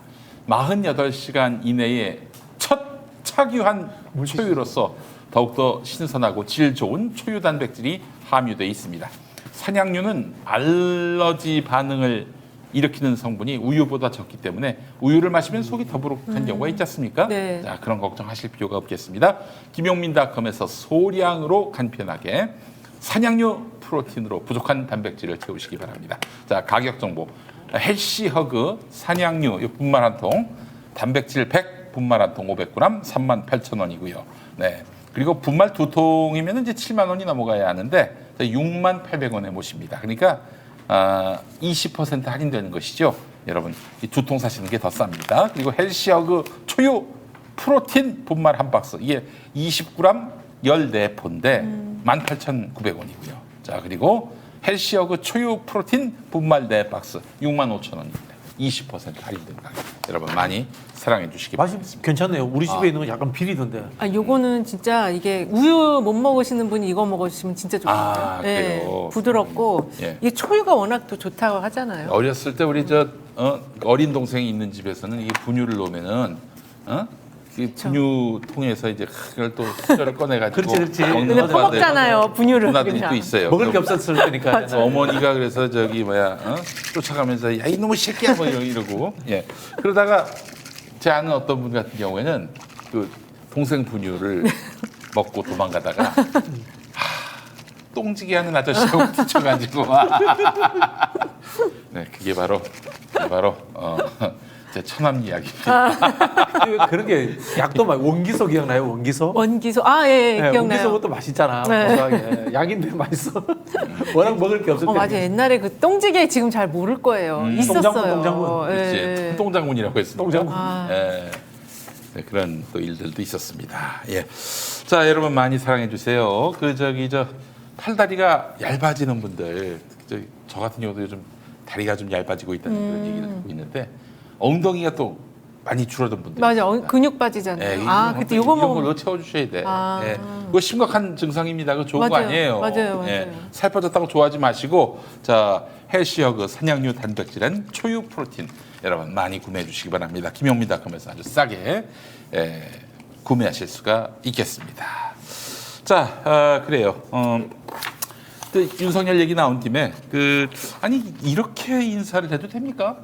아니 청문회도 안 하고 인사를 했다는 얘기가 또 있더만요. 일단 윤석열 이야기 중에 제일 웃기는 게 전 정부는 억지로 이상한 사람들 막 썼지 않느냐 이야기잖아요. 그렇죠. 그전 정부에서 억지로 쓴 대표적인 사람이 자기예요. 지 얘기지 그 얘기야. 자기 얘기야. 그리고 보면은 전 정부도 인사 못한 건 사실인 것 같아요. 예, 그리고 실세 중에 실세지. 대통령 인사권까지 부정하고 막 털었던 당사자가 바로 윤석열 아닙니까? 아니 근데 이 인사는 국민들이 다 주목하고 있고 이 실드를 쳐줄 수가 없어요. 이 지금 그쵸. 전두환 시대도 아니고 말이죠. 그러니까 이게 지금 지지율을 이제 탈피하기 위해서 낮은 지지율을 탈피하기 위해서 지금 전 정권으로 지금 이제 눈을 돌리고 있다. 근데 저는 오늘 말한 이거보다 어저께인가 말한 보건복지부 장관 네. 자진사임 했을 때 그 도덕성에 있어서 전 정권보다 못한 게 없다라고 얘기했잖아요. 네. 그게 너무 기가 막혔는데 오늘은 또 오늘 무슨 훌륭한 사람 봤냐 이렇게 얘기했다는 게 지금 어쨌든 곧 사정이 시작될 것 같아요. 지금 말하는 이거 봐서는. 그게 이제 여기 사정을 예고한 거다. 이거. 그렇죠. 예. 저 문재인 정부 털어서 안 나오나 보라 뭐 이런 거네요. 한마디로. 그렇죠. 그러니까 이 사람이 생각하는 게 윤석열이 이야기하는 능력 이게 학벌 잘 갖춘 사람, 집안 좋은 사람, 그런 사람을 이야기하는 거잖아요. 네. 그런 사람 뽑아서 했기 때문에 과거 정부도 실수가 있었던 겁니다. 네. 인사는 정부가 가지고 있는 국정 목표에 맞춰서 그렇지. 코드 인사를 잘해야 돼요. 어. 근데 이 정부는 국정 목표가 없어요. 그래서 누구를 쓰든지 간에 국정부 맞아요. 한번 생각해 보세요. 네. 한 100일쯤 됐잖아요. 문재인 정부 100일 때 소득주도 성장 가지고 난리였어요. 싸움이 붙고 난리였어요. 박근혜 정부 때 경제민주화, 이명박 정부 때 747 기억나시죠, 그죠? 네. 4대강. 그렇죠. 뭐 잘했든 못했든 간에 뭐가 있죠. 국정 목표가 있어요. 근데 네. 이 정부는 국정 목표도 없어요. 그러니까 뭘 하겠다는 건지. 인사라는 게 늘 이야기하는 국정 전략의 첫 번째 출발이 인사라고 하거든요. 국정 전략을 이해하는 사람을 쓰는 게 그럼, 인사인데 당연하지. 국정 전략이었기 때문에 어떤 인사를 하더라도 이거는 흔히 하는 정실 인사, 자기 친분 관계 인사 이상의 의미가 없습니다. 네. 아 윤석열은 대체 왜 대통령이 됐을까요? 지금 자기도 빨리 그만두고 싶다 이런 생각하는 거 아닐까요? 아 그거보다도 네. 오늘 빨리 퇴근해서 술 먹고 싶다. 뭐 이걸 거예요. 빨리 야 너희들이 지금 나 대통령 시켜가지고 너희들 좋으려고 한 거 아니냐? 난 너희들한테 이용당했을 뿐이야. 그러니까 알아서 너희들이 좀 잘하고 나는 저 밤에 좀 술 좀 먹어야겠는데 나 귀찮게 하지 마 좀. 그 윤석열의 검사 시절도 그런 거 아닙니까? 네. 자기가 이제 지위 좀 높아지면 후배들 술 사주고 뭐 자기는 낮에 뭐 편안하게 좀 쉬면서 후배들이 일을 잘하고 그런 거 아니겠어요? 똑같이 생각하겠죠. 그런 후배들도 지금 요직에다 또 박은 거잖아요. 그러니까 이게 어저께 그 보건복지부 장관 김승희 장관이었던 분 이분은 자진 사임 안 할래 안 할 수가 없는 사람이었거든요. 중앙선관위가 이 정치자금법 위반으로 검찰을 고발했는데 그 내용이 좀 되게 안 좋았잖아요. 근데 그걸 도덕성으로 접근을 하면서 전 정부보다 뭐 도덕성으로는 깨끗하다 이렇게 얘기를 한 걸 보면은 이게 좀 사람 보는 눈도 없는 게 아닌가. 그리고 제가 역대 보건복지부 장관들 한번 봤거든요. 근데 정치인을 많이 좀 임명을 했더라고요. 일이 많거든요. 일도 부서가 많고 크고. 이게 워낙 갈등 부서잖아요. 여기가. 갈등 부서죠. 그래서 뭐 전재희, 진수희, 진영, 유시민, 김근태, 김하중 이런 식으로 정치인들이 많이 가서 이걸 했어요. 그렇지. 그 외에 이제 문재인 정부에서는 박능후, 권덕철 해갖고 약간 학기 출신이나 이런 쪽을 보내갖고 연금 부분을 좀 다루기 위해서 했던 것 같고. 근데 지금 그 의료인 정호영 의료인 했다가 낙마했지. 그다음에 약사 출신인 그 김승희 낙마했지. 그럼 누구를 다음에는 갖다 앉힐 건지. 이게 지금 초기에 이렇게 두 번씩 낙마하는 이 한 보건복지부 장관 한 자리를 이런 경우도 없었던 것 같아요. 제가 얘기하겠습니다. 여기서 그 다음에 의사소생 하지 말라고 최대집 우리 편 됐습니다. 지금 이제 윤석열 거기서 파도 포섭 다 됐나요? 네, 파도 집회 지금 나오고 계세요. 최대집 회장님. 네. 역대 이제 보건복지부 장관으로 제일 좋은 평가를 받은 사람은 유시민이에요. 유시민. 그 당시에 보건복지부 직원들이 맞아요. 네. 역대 최고의 장관이었어요. 스마트하다고 업무 평가. 파악 능력과 그다음에 그때 유시민 장관이 했는 게 기초노령연금 만들어냈잖아요. 머리가 좀 좋습니까 그분이. 그 기초노령연금이 원래 법으로 상정할 때는 효도연금법이었어요. 근데 국회에서 유시민 장관을 싫어해가지고 그렇지. 어려운 이름으로 기초노령연금으로 바꿨다는 썰이 있습니다. 효도하면 이제 싫어야 그치? 너무 인기가 유시민이 없으니까. 효도하면 안 되잖아 이런 식으로 그런 썰이 있고요. 그리고 이제 뭐 당은 다르지만 전재희 장관이 잘했다라고 예전에 광명시 평가를 받는데 시장했던, 그분은 보건복지부 공무원을 하다가 국회의원을 한 다음에 장관을 했어요. 그래요. 이분이 시장할 때도 평이 뭐 되게 부지런했다 이런 평이 있었죠. 그래서 이게 그 갈등이 굉장히 여기가 골이 깊은 곳이어서 이게 잘 조정을 해야 되는데 누굴 도대체 앉힐지 참 과연 앉힐 수 있을지 이런 걱정이 돼요. 뭐 저기 개념 없기 때문에 망칠 겁니다. 지금 공정거래위원장에 서울대법대 송홍열 교수라는 분을 추천을 했는데요. 그럼 친구 아니에요 혹시? 친구? 고시 동기. 고시동. 고시 동기고 이제 서울대 수석 합격, 뭐 법대 수석 합격 이럴 겁니다. 하는데 그 무슨 뭐 도덕적인 문제도 있지만은 성희롱성 발언에서 문제도 있지만 전공이 상법 적용해 상법. 상법. 상법이 뭔가 하면요. 흔히 하는 말로 기업. 그렇죠. 기업 네, 지원해주고 기업 이런 법이 지원. 이제 전공이에요. 그런데 공정거래위원회는 전형적인 규제 부서예요. 그렇죠. 정부에 있는 대부분의 산업정책이라는 경제정책 부서가 진흥시키고 포지티브한 접근하는데 공정거래위원회만 유일하게 규제하는 부서예요. 그런데 이 정반대의 전공자를 여기다가 갖다가 넣은 거예요. 이거 개념이 없는 거예요. 한마디로 말해가지고.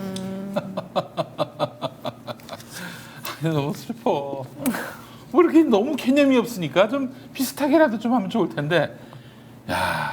공정거래위원회가 대부분 이제까지 기재부 관료들 또는 하다못해 교수들 중에 경제학과 교수들 이런 사람들이 오던 자리인데 네. 지금 법대 교수가 온 겁니다. 그걸 보면은 이게 그 방향이 규제를 풀겠다라는 게 기본적이잖아요. 민간에게 다 이임을 하겠다. 정부의 작은 정부잖아요. 그런 걸로 보면은 뭐 그에 부합하는 인사라고 근데 이제 봐야 돼요. 정부 내의 균형이 안 맞춰지는 거죠. 노동부는 노동자들 위해서 존재해야 되는데 노동부가 앞장서서 지금 막 임금 올리지 그럼 말고. 임금 올리지 마라, 근로시간 늘리자 이런 이야기 하고 있고 그러면은 이 정부의 기재부라든가 산업부라든가 이런 쪽은 당연히 기업 편을 들잖아요. 네. 정부의 어느 부처도 노동자 편을 안 들면은 그럼 노동자는 그 대한민국 국민이 아닙니까? 그렇잖아요. 대한민국 모든 지금 경제부처가 규제 완화 이야기하고 그다음에 산업 정책을 공격적으로 하자 이야기하는데 단 하나의 부서 정도는 환경이라든가 중소기업과 대기업 간의 공정 경쟁이라든가 이런 문제들을 지켜봐줘야 될 거 아니에요. 최소한의 이 브레이크 장치도 만들지 않는 정부인 거예요. 자, 그래요. 아이고, 참 이거 한숨밖에 안 나와요. 한숨밖에 안 납니다.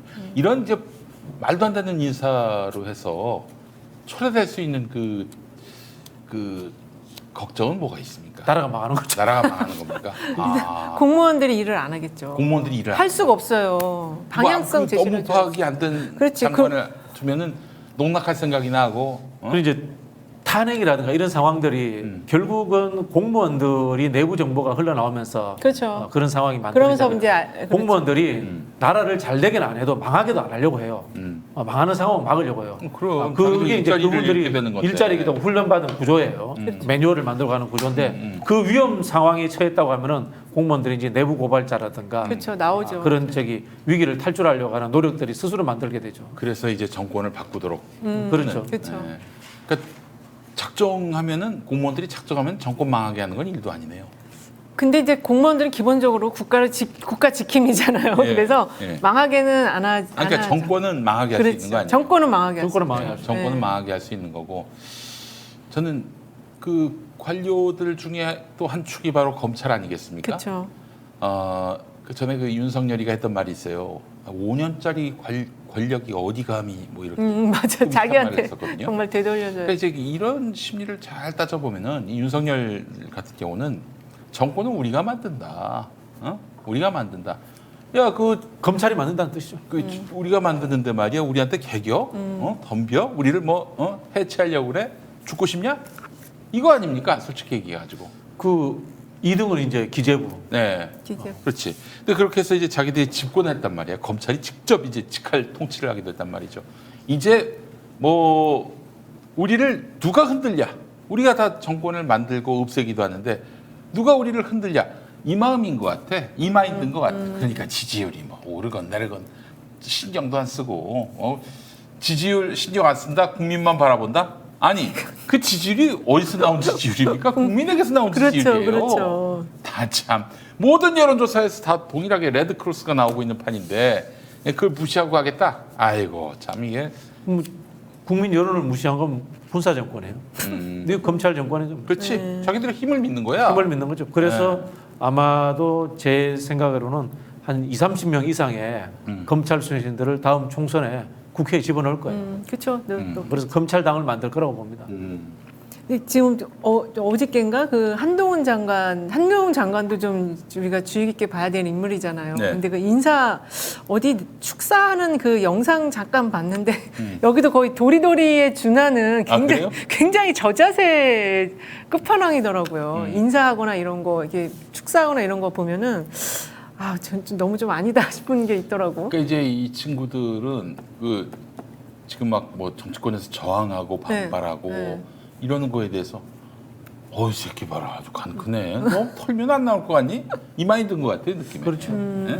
그러니까 오늘도 그 얘기 전 정권은 뭘 잘했냐 이런 네. 식인 거면은 앞으로 말씀하신 대로 전 정권 제대로 한번 털어서 전 정권이 잘한 게 아님을 우리가 한번 입증하면 될 거 아니야. 이 마인드인 것 같아. 그렇죠. 그 서해피살 공무원도 이게 지금 오늘 김병주 의원 인터뷰를 보면은 그 청와대 안보실에서 이걸 바꾼 것이 아니냐, 종용한 것이 아니냐 이런 해경의 입장 번복을 그렇게 지금 보고 있잖아요. 그러니까 이게 지금 전 정권을 부도덕하고 아주 못한 정권으로 만들어서 자기를 높이려는 지금 그 방법밖에 없는 것 같아요. 지지율을 올릴 수 있는 방법이 순방도 안 돼, 메시지 내도 안 돼 이러니까. 만약에 그 국가안보실에서 공무원 월북 의혹 사건에 대해서 개입이 돼 있다면 그 국기문란이에요. 그렇죠. 국기문란 사건입니다. 그래서 오늘 그거에 대한 어떤 김병주 의원님 그 TF 단장이시니까 그 얘기가 있었는데 그러니까 그런 게 이제 자꾸 이제 그 뒤집기예요. 전 정부 정책 뒤집기. 뭐 이거는 지금 막 계속 만연되게 나오고 있고 그래서 요거는 하여간 정정부를 통해서 뭔가 자기의 활로를 찾으려고 한다. 전 정부 떼기를 통해서. 완전히 이명박이하고 똑같아요. 어? 모든 그 가고자 하는 길이 이명박이가 걸었던 그 길이야. 참. 아니 이명박이가 성공했냐 이거예요. 다음 정부 창출했으니까 성공한 건 맞네. 그때에는 2012년에는. 근데 그때도 참 아이러니하게 MB를 실어서 박근혜, 그러니까 MB와 박근혜는 이게 좀 결이 다르다라고 사람들이 인식을 했었거든요. 그렇지. 그래서 신뢰의 박근혜를 상징이기도 하고. 그렇죠. 그 야당이라고 봤잖아요. 근데 지금 이제 MB하고도 비교할 수 없는 게 MB 때는 정권이 취약하진 않았어요. 그렇죠. MB 정권은 그 당시에 이제 박세일 등의 그렇죠. 선진화 이런 유라이트 이런 보수 혁신 바람이 불면서 그 세력들이 확 붙었단 말이에요. 게다가 또 저기 그 대선 직후에 있었던 총선에서 압승했죠. 압승했죠. 그 저기 뭐 자유선진당이니 이런저런 보수 세력 다 합치면 200석이 넘어갔어요. 민주당이 80석? 뭐 그 그렇죠. 정도였고. 민주당 81석이었죠. 81석. 야, 괴멸적으로 호남이 없었으면 사라졌어 그다음. 그렇죠. 하여튼 뭐 그것도 있었고 당시 MB 지지율 좋았습니다. 근데 지금 어떻습니까? 윤석열 지지율 안 좋죠. MB는 그 당시에 시작할 때는 실용주의를 내걸었어요. 그렇지. 그렇죠. 실용주의. 실용주의를 내걸었고 뭐 국민행복시대, 성공시대 그렇죠, 그렇죠. 뭐 그런 걸 내걸었었는데 돈 잘 버세요. 예, 부자 되세요. 지금 이 정부는 뭐 최소한의 그런 헛된 꿈조차도 제시 못하고 있는 수준인 거예요. 김윤옥은 그냥 뭐 밥 잘하는 뭐 저기 가정주부 이 정도였는데 김건희는 어떻습니까? 이거 거의 뭐 빌런에 해당해요. 지금 근데 이게 지금 김건희 씨 지금 여러 가지 이렇게 가만히 보면은 그 사진 갖고 이제 계속 지금 장난을 친다고 저는 그렇게 표현을 하고 싶은데 약간 일배적인 그런 감각을 갖고 있는 것 같아요. 일배. 왜냐면은 그 예전에 그 무슨 이렇게 그 노무현 대통령 어디 뭐 이렇게 숨겨가지고 그렇게 그 방송 같은데 로고 같은데 막 숨겨가지고 이상한 모양의 그렇지. 그런 거 했었잖아요. 네. 그게 일베들이 그런 거 했었잖아요. 네. 근데 지금 김건희 씨가 내보내는 사진이나 이런 것들 보면 그런 약간 코드가 같이 숨어 있는 게 많은 것 같아요. 그 사진 중에서 그 저기 뭐야 이렇게 오늘도 얘기했는데 그 대통령이 앉아 있고 본인이 서 있는 내려다보는 그 사진. 그게 지난번에도 그런 사진이 하나 나왔었거든요. 그 저기 대통령실 갔을 때. 대통령 앉아있고 본인은 서 있었고 그러니까 이런 코드들이 뭔가 자꾸 이렇게 장난치는 코드가 숨겨져 있는 것 같고 그거를 누가 뒤에서 말을 하는지는 모르겠는데 그러니까 모든 그 관념을 다 바꿔라 뒤집어라 요걸 누가 자꾸 얘기를 부추기는 것 같은 느낌이 들어요. 그래서 나는 그 스페인 국왕 갔을 때 이게 남자 여자 자리가 뒤바뀌었었잖아요. 네. 그것도 저는 의도적인 것이 아니었을까 그런 생각이 좀 자꾸 들거든요. 그 무속의 영향이 있을 수도 있다. 뇌피셜이에요. 저희 뇌피셜인데 왜냐하면 모든 다른 부부, 그러니까 저기 대통령 내외는 다 남자가 바깥에 서고 부인이 안쪽에 있어서 다 입장을 했어요. 그 고양이 TV인가 거기에 그걸 다 그 영상을 보여줬는데 유독 우리 대통령만 바꿔서 들어왔어요. 그러니까 지금 김건희 씨가 내보내는 그런 사진이나 이런 것들 보면 대통령이 약간 아래로 가는 그런 게 많아요. 본인이 위로 가 있고 이런 형태, 구도나 이런 것들이. 그래서 이 김건희 씨 쪽은 계속 모니터링을 해야 되고 그 주변 인물에 대해서도 정말로 계속 우리가 모니터링을 해야 된다. 김건희 때문에 망할 것 같아 윤석열이는. 네. 저는 이제 그런 이제 정서적인 부분들이라든가 사실은 이제 확인되지 않은 이야기지만은 네. 국민 감정이잖아요. 그렇죠. 그런 게 정서적- 깔린다고 봤을 때 야당으로서 할 수 있는 것은 정권을 퇴진시킨다는 각오로 그럼. 정말 강력 투쟁을 해줘야 돼요. 네. 지금 이렇게 어설프게 해서 저는 안 된다고 봅니다. 그렇죠. 제가 농담 비슷하게 이야기합니다만은 이 서해 월북 사건 문제 이야기에 대해서는 농담 제가처럼 이야기했지만 손모가지 걸어야 돼요. 너네 정말 그게 오픈했을 때 너네 한 이야기가 거짓말이고 너네가 거기에 개입돼 있다면 정권 내놔라. 이런 식으로 강력하게 나가야 되는 거예요. 그럼 지금 뭐 그거 할 생각이 없어요. 두려워서 그런 거지. 그 행여나 그 영린을 건드리면은 저기한테 이제 피해가 올까봐. 응? 앞에서 제가 왜 그 이야기 했지 않습니까? 이 법무부 장관의 그 검찰 정상화법 관련 이 집행정지 네. 신청했는 문제도 권한쟁의 심판. 이걸 왜 국민의힘하고 싸우는지 이해가 안 돼요. 한동훈하고 직접 싸워야죠. 그렇죠. 장관이 윤석열하고 싸워야죠. 그게 말이 되나요 지금? 장관이 행정부잖아. 근데 어떻게? 그러니까 지금 우리 국민들은 민주당이 윤석열하고 잘 싸울 거라고 이제 생각하시지만은 민주당의 그 스탠스는요. 취임식 날 저녁에 신라 호텔에서 그 저 김건희 앞에서 입 가리고 호호 웃은 윤호호호 중의 그 자세에서 그게 상징한다라고 보시면 돼요. 그게 표상한다고 보시면 돼요. 윤호호 중. 예? 예? 그러니까 아무리 그렇잖아요. 봐도 제가 보기에는 이 권성동한테 말리고 있다. 그런 생각이 들어요. 권성동 무시하고 그냥 윤석열 대통령하고 바로 싸우는 거예요. 야당은. 박홍근 씨가 박광훈하고 이제 뭐 대결했을 때 박광훈보다는 낫지 박홍근이. 그래서 박홍근을 지지하신 분들이 많이 계신데 너무 일천에 이런 뭐 대야 협상이라든지 이런 부분에 있어서 실력을 검증한 바 없어요. 어? 그래도 지금 좀 그 뭐랄까 강책, 온책 이렇게 두 가지를 좀 병행적으로 하는 걸로 보여져서 그 열심히 하시네. 열심히는 하시는 것 같다 이런 생각은 드는데. 예. 주의 조언 좀 들어주셨으면 좋겠어요. 아. 민생 이런 이야기 나올 때마다 답답한 게 민생은 국회가 원래 해야 되는 거예요. 아 그렇죠. 원래 기본적으로. 해야 되는 걸 전략적 목표로 왜 잡아요? 이건 당연하게 하는 거고. 알겠습니다. 외교 얘기도 한번 해보겠습니다. 외교 이번에 저 나토 갔다 왔는데 이게 지금 저 중국하고 러시아한테는 사실상 이제 거의, 싸우자 그쵸. 이렇게 나오고 있단 말이죠. 박 교수님 이래도 됩니까? 아니 뭐 나는 뭐 그 방향 이런 걸 떠나서 그래도 우리에게 여파가 없었으면 좋겠는데. 뭐 여파가 없을 겁니다. 왜냐하면 없어요? 중국도 이해도가 높아요. 우상호 위원장 말처럼 중국도 이제 참아주고 있는 겁니다. 한국에 이상한 대통령이 나와가지고 다행입니다. 잠시 저러고 있다. 예. 그렇게 이제 뭐 계속 저 한중 관계의 미래를 생각하면은 윤석열이가 뭐 천년이고 만년이고 집권할 건 아니기 때문에 보고는 있는 건데 근데 저 대국을 저렇게 약 올리고 그러면은 한번 이제 한번 여차하면 한국이 바보 되는 상황이 올 수가 있는데 네. 그건 뭐냐면은 미국의 입장 변화가 생길 수 있습니다. 지금 이제 100살 넘은 헨리 키신저라는 분이 네. 늘 미국 정부에 지금 이야기를 하고 있는 게 네. 왜 러시아, 중국 둘 다를 적으로 돌리느냐 그 이야기를 하거든요. 네. 헨리 키신저가 한 게 중국을 개혁 개방시켜가지고 러시아하고 그럼. 분리시켜낸 거예요. 네.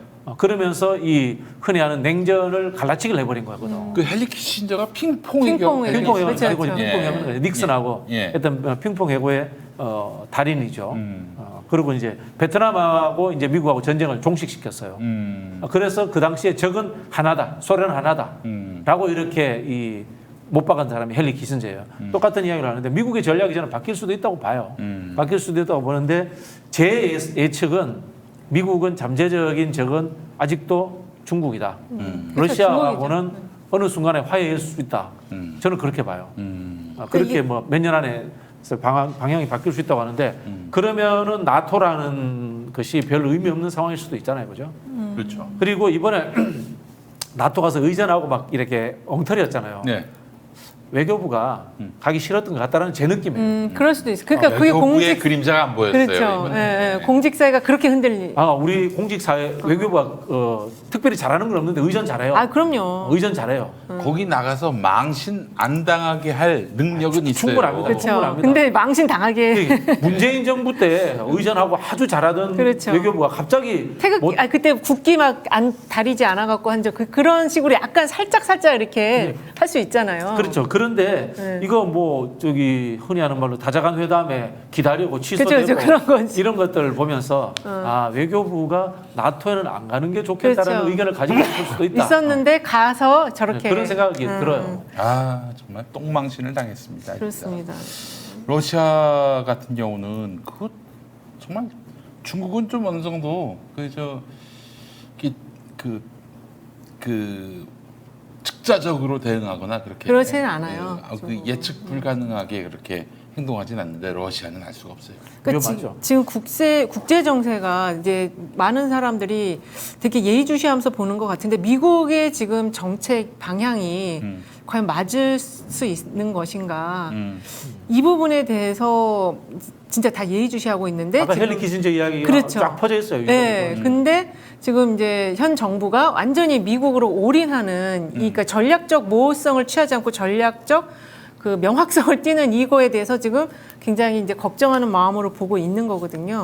그러니까 이게 이제 그래서 저도 미국 그 바이든 대통령의 정책이 이게 지금 바르게 가고 있는 건지 지금 미국 내에서는 평이 안 좋거든요. 바이든 대통령도 지지율이 낮기 때문에 그래서 이 나토의 외교는 어쨌든 좀 이번에는 낙제점이다. 네. 간 거 자체가. 네.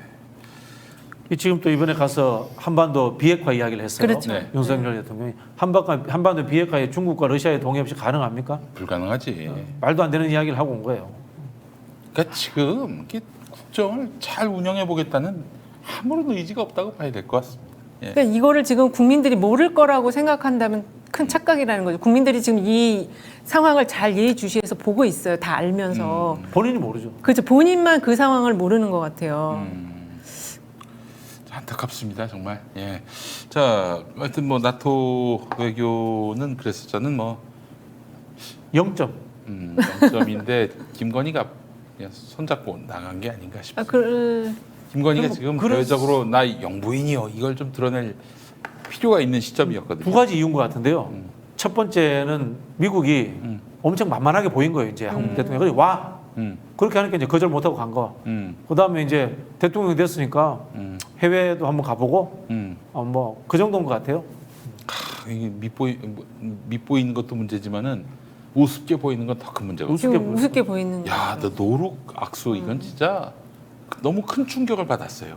그래서 다시 또 악수를 해줬더라고 바이든 대통령이 따로 또 그러니까 그 외교부에서 만든 건지는 모르겠는데 그 다시 또 해서 영상을 사진을 다시 찍었는데 그래서 지금 오늘도 그 설정 컷 있잖아요. 네. 그게 진짜 그게 어디서 찍었는지 모르겠지만 그 빈 화면을 놓고서 사진을 찍었는데 그걸 가지고 또 대통령실이 해명하는 그 내용이라든지 이게 진짜 완전히 이게 국격이라는 말을 할 수 없을 정도로 지금 심각한 수준인 것 같아요. 그래서 제가 봤을 때는 그 짤이 많이 돌겠다. 아, 짤. 패러디 짤이 실제로 돌고 있더라고. 짤 만드는 정부? 네, 짤 정부, 짤 만드는 그 정부. 앞에 모니터가 하얗잖아요. 하였죠. 누군가 거기다 천공을 갖다. 네. 야, 딱 어울리더만 패러디가 아닌 줄 착각했습니다. 예. 그 제가 이제 배우자 외교에 대해서 한번 말씀드리려고 하는데요. 배우자 외교라는 것은 존재하지 않는 겁니다. 이제 배우자 외교 이야기가 나온 게 영국의 이제 타블로이드판 신문들이 주로 이제 가십을 쓰잖아요.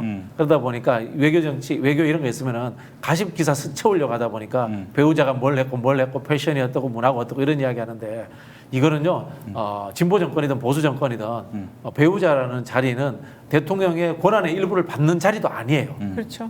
그냥 보조예요, 보조. 그 같이 살아야 되기 때문에 그렇죠. 그런 국가 부분이기 비용을 때문에 드리는 거지. 이제 언론에서 이 김건희 여사의 일거수일투족 이게 추적하고 하지 않습니까?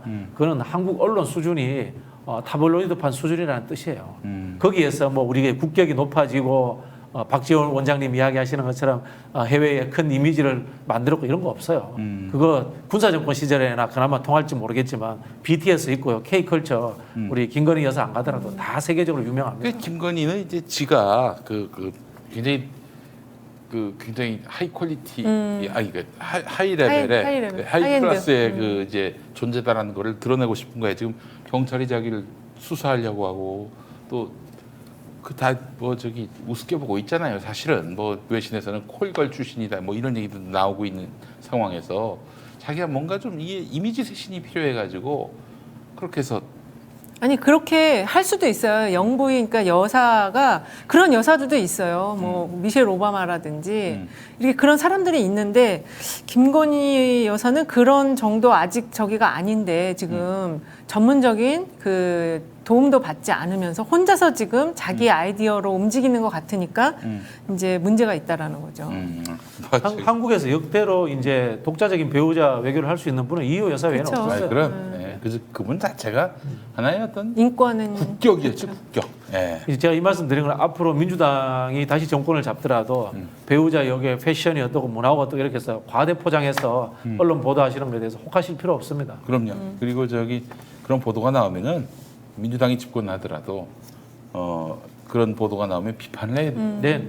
이분이 그 대통령 부인일 뿐이지 왜, 그렇죠. 왜 띄우냐 이래야 돼 사실은. 자, 지금 5월 경제 고통 지수가 21년 만에 최고로 나타났습니다. 21년 전이면 언제입니까? 김대중 대통령 예. 시기 그 2000년대 외환위기. 초반. 예, 외환위기 또 그때면 저 벤처 열풍이었나요? 벤처 아니야. 2000년대 초반이니까 음. 뭐 올림픽 저기 월드컵 막 이런 때 2002년. 그러니까 이제 그때 예. 하여튼 벤처 열풍 때문에 그 벤처 기업들이 그쵸, 많이 벤처. 힘들었던 때였어요. 또 외환위기 수습 직후였고. 그렇죠. IMF 그래서 직후. 당시에 뭐 하여튼 벤처자만 들어가면은 막 그렇게 투자금이 몰리던 때 그런 때. 그래서 저기 강남에 가 보니까 벤처 식당도 있었어요. 벤처면 다 되는 그런 시대였고 그때 벤처뿐만 아니라 이효리면 모든 게 다 되던. 이효리요? 이효리. 그럼 그 신문사 타이틀이 그 스포츠 신문 그 일면에 이효리가 나오면은 그 몇만 부의 그 몇만 부가 보장된대요. 이효리가 조금만 좀 섹시 코드가 들어간 제목이면은 뭐 5만 부, 6만 부 더 나간다는 거야 가판에서. 뭐 그럴 정도로 당시에 이효리 벤처 열풍이 있었는데 어쨌든 그때 경제 고통 지수의 뒤를 이어서 21년 뒤 2022년에 지난 5월 경제 고통 지수가 최고치를 기록했고 6월에도 그렇게 나올 것 같다는 얘기가 나왔습니다. 경제 뭐가 문제예요 지금 윤석열이? 일단은 뭐 이제 글로벌 경제가 위기인 거는 사실인 거고요. 근데 거기에 대해서 대통령이 글로벌 경제 위기이기 때문에 대책이 없다 이런 식으로 이야기하니까 더 문제인 거죠. 대책이 없다라는 말을 이제 해놓고 뭐 좀 주워 담기 힘드니까 우리 최선을 다하자 뭐 민생 무슨 회의 이런 것도 만들고 네, 뭐 했는데요. 그렇게 얘기했는데 뭐 아니 뭐 아무 대책이 없다 이게 진실이지 사실은. 예, 윤석열 머리에서 뭐가 나올 수 있겠어요? 그러니까 이제 갑자기 이제 대통령이 직접 챙기겠다 이런 이야기했는데 원래 대통령제 국가에서는 대통령이 다 챙겨야 되는 거예요. 그럼요. 우리가 하는 수많은 정치적 거짓말 중에 하나가 책임 총리예요. 책임 총리는 법적으로 존재하지 않는 겁니다. 그렇습니다. 대통령제 국가는 대통령이 다 알아서 해야 되는 거고요. 그런 부분이 있는데 또 하나 걱정되는 건 이겁니다. 윤석열 대통령의 인식인데 경제가 위기이기 때문에 민간을 주도로 탈피해야 되겠다. 이거는 앞뒤가 안 맞는 이야기예요. 그렇죠. 위기일 때 국가가 개입하는 거예요. 정부 큰 정부가 되는데 지금 작은 정부가 위기일 때 보수 정권도 다 개입했습니다. 이거 엉터리 이야기를 하고 있어서 제일 걱정이 되는데 제대로 하려면요 윤석열 정부가 저기 재벌들에게 지금 뭐 법인세 낮춰주고 이런 거 할 게 아니라 뭐 보유 자산들 현금 자산들 풀어서 신성장 산업에 투자해라 일자리 만들어라 이렇게 끌고 나가는 게 맞죠. 아유 물가 어떻게 해요? 금리도 그러니까요. 그렇고 뭐 다 네. 물가하고 금리가 더 한데 엮여 있습니다만은 이거 저 경유 가격이 리터당 2,000원이 넘어가는데 차를 몰고 다니기가 너무 무서워요. 무서워요. 진짜. 예. 이제 휴가철인데 또 그러니까 돌아다녀야 하는데 유류세이나 이런 거 지금 원구성 하면은 제일 먼저 점검해야 될 부분이고 주가 지수가 사실 진짜 문제거든요. 왜냐하면 이제 주가 지수가 올라가면 대통령 지지율도 올라가요. 근데 지금 주가 지수가 반등할 듯 하다가 다시 꺾이고 계속 그게 몇 차례가 있었어요. 지난주에도 그렇고. 그치. 예, 그래서 그러니까 이거에 대해서 이제 많은 국민들이 지금 관심을 가지고 있고 이 현상이 지금 왜 이러는 거냐. 왜냐면 학습 효과가 있어서 내 떨어지면은 무조건 산다라는 게 돼 있거든요. 근데 지금 그렇게 해서 사서 좀 올랐는데 다시 뭐가 충격을 줘서 다시 떨어지는 요 패턴이 계속 나타나고 있어서 정부가 어쨌든 이 주가 지수에 대한 관리를 할 필요가 있다. 이제 물가하고 금리가 올라가는데 저성장이잖아요. 네. 네. 이게 스태그플레이션. 제일 큰 위험이지 않습니까? 최악. 제일 큰 위험이죠. 물가하고 금리가 일반적으로 우리 저성장일 때는 이제 확대 재정을 통해 가지고 정부가 이제 돈을 푼단 말이에요. 근데 이제 물가가 하고 금리가 올라가니까 이것도 못하는 못 풀어요. 상황이잖아요. 예. 뭐 이런 상황에서 제가 봤을 때 할 수 있는 방법은 앞에 말씀드린 것처럼 과감한 투자 전략 외에는 없는 것 같아요. 그러니까 이제 공공의 투자가 필요한 때잖아요. 네. 지금이. 근데 공공 투자가 한계가 있으니까 민간 투자를 같이 유도해내는 어떤 유도해가지고. 이 네. 방법을 찾아내야죠. 그래서 이제 제가 주장하는 게 그거예요. 신성장 산업 분야에 있어서만큼만 재벌의 초기 투자라든가 이런 것들을 좀 풀어주자라는 그런 부분들이 좀 필요하다고 보고 사실 미국도 이 클린턴 행정부가 했던 정책들이 클린턴이 이제 흔히 하는 유대교 금융자본하고 손을 잡았단 네. 말이에요. 근데 그 당시에 이제 저성장이 오니까 IT 자본으로 성장하도록 굉장히 막 투자를 유도를 해줬어요. 그래서 클린턴 정부도 민주당 정권이면서도 불구하고 굉장히 기업 친화적인 그런 정책을 쓴 적이 있거든요. 네. 저는 이런 거 보면은 좀 다변화 전략, 외교 다변화에서 신남방 정책을 왜 폐기했는지 그 생각도 많이 들어요.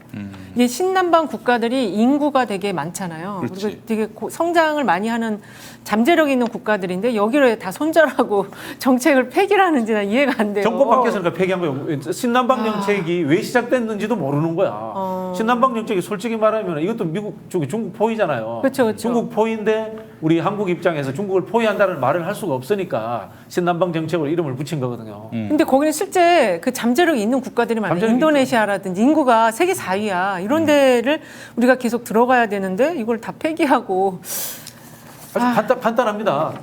과거에 미국이 소련을 봉쇄하기 위해서 중국을 키웠잖아요. 그렇죠. 중국을 봉쇄하기 위해서 인도를 키우는 거잖아요. 그럼 우리가 그 당시 미국 전략에서 중국에 진출했잖아요. 그렇죠. 그럼 우리 어디 가야 돼? 이제 인도네시아라든가 그렇죠. 인도로 가야 되는 거. 그래서 그렇죠. 문재인 대통령이 인도를 몇 번씩이나 방문하고 있던 그렇죠. 거거든요. 그렇죠. 네. 아 근데 우리가 이걸 진짜 하루 종일 진짜 매주마다 이렇게 윤석열 정부를 얘기해도 이게 개선 가능성이 아니 왜냐면 없어. 두려울 게 없어요. 나를 씹어? 야 너희 한번 씹혀볼래? 털려볼래? 앞으로도 계속 씹는지 한번 보자. 아니 이게 그러니까는 우리가 씹어서 뭐 그런 거는 무섭지 않은데 이게 쇠기의 경읽기 아니, 같아서 모르는 것 같아요. 답답한 거예요. 모르는 지금. 것 같아요. 네. 네. 그리고 아무도 책임을 지려하지 않고. 그러니까요. 그러니까 최악의 정부를 택했습니다. 예, 최악의 정부를 택하셨고요. 그러니까 뭐 지금이라도 돌리고 싶다면은 윤석열 타도 집회에 나와주시기 바라겠습니다. 변희재하고 김용민이가. 우리 저기 타도 집회에 나오시는 분들 중에 네. 혹시나 윤석열 찍었던 분들은 반성 이런 거 달고 아니 반성 명찰을 파세요. 반성 명찰을 반성 명찰이나 배지를 파세요. 근데 그분들은 이 윤석열이가 서울중앙지검장일 때부터 반대했던 사람들이라서 아마 나오시는 분들 중에는 윤석열 찍은 분들이 거의 없을 거예요. 그래서 누굴 찍었느냐? 김경재를 찍었다는 거야. 예. 뭐 하여튼 윤석열을 안 찍었으니까. 예. 자, 이준석 얘기까지만 하겠습니다. 이준석은 어떻게 될까요? 지금 보니까 7월 7일이면 모레인데 아웃될 것 같아요. 지금 저는 뭐 보니까. 정치적으로 아웃되는 것은 중요치 않다고 보고 사법적으로 아웃될 것 같아요. 사법적으로 아웃되지 않고 정치적으로만 아웃되면 민주당 입장에서 땡큐예요. 정치인의 그 상납 이거는 뭐 상상도 못할 일인데 그 상납 플러스 이제 교사 교사 두 개잖아요. 이거 좀 무마하려고 네, 교사한 거. 네. 근데 이런 일이 있었습니까? 그러니까 이게 지금 특히 이제 그 김소연 변호사가 엊그저께 그 이제 브리핑하는 거에서 더 이제 지금 더 확대돼서 더 구체적인 얘기들이 나왔잖아요. 뭐 20회 뭐 이런 식으로. 그래서 이거는 지금 이제 수사가 나와 봐야지 알겠지만 어쨌든 거의 지금 녹취록 부분을 들어보면은 거의 이제 팩트에 가까운 것이 아닌가. 이 분위기야 사실. 네. 그러니까 저는 물론 이준석이 사라져서 잘못한 건 많잖아요. 정치권의 갈라치기, 조롱 뭐 이런 것들도 많은데 이준석이 완전히 사라지기보다는 법률적으로는 살아남아가지고 반윤석열 투쟁에 우리 변희재 선생님하고 같이 써주셨으면 좋겠다 이런 희망이 그렇죠. 그 종편마다 나가가지고 막 불을 뿜는 거야 윤석열이를. 근데 이거 공소시효 지나지 않았나요? 그 몇 개는 남아 있다고 하는데 그건 팩트를 우리가 알 수가 없어요. 아니 근데 이제 그 알선수재 수뢰 문제라든가 그 다음에 이 증거인멸 교사 문제는 현재 법에 걸리죠. 그렇지. 그거 셀 걸요 아마. 최소한 집행유예 이상 나오는 걸로 알고 있습니다. 그러면은 이제 법률적으로 정치를 못 하고 유튜버는 할 수 있지만은 하다못해 종편에도 못 나가죠. 근데 이제 변희재 씨 얘기로는 총각이 성상납 받은 거 그거는 사실 보수 영역에서는 용납이 된대. 변희재 씨도 총각 아니신가요? 총각이시긴 한데 아니 이준석이 죽으라고 하는 거지. 보수에서는? 이준석이 죽으라고 하는 거지. 예, 아니 뭐 총각이 좀 뭐 결혼했는데 바람 핀 것도 아니고 이게 작동한다는 거야. 보수 그 쪽에서는. 동네는.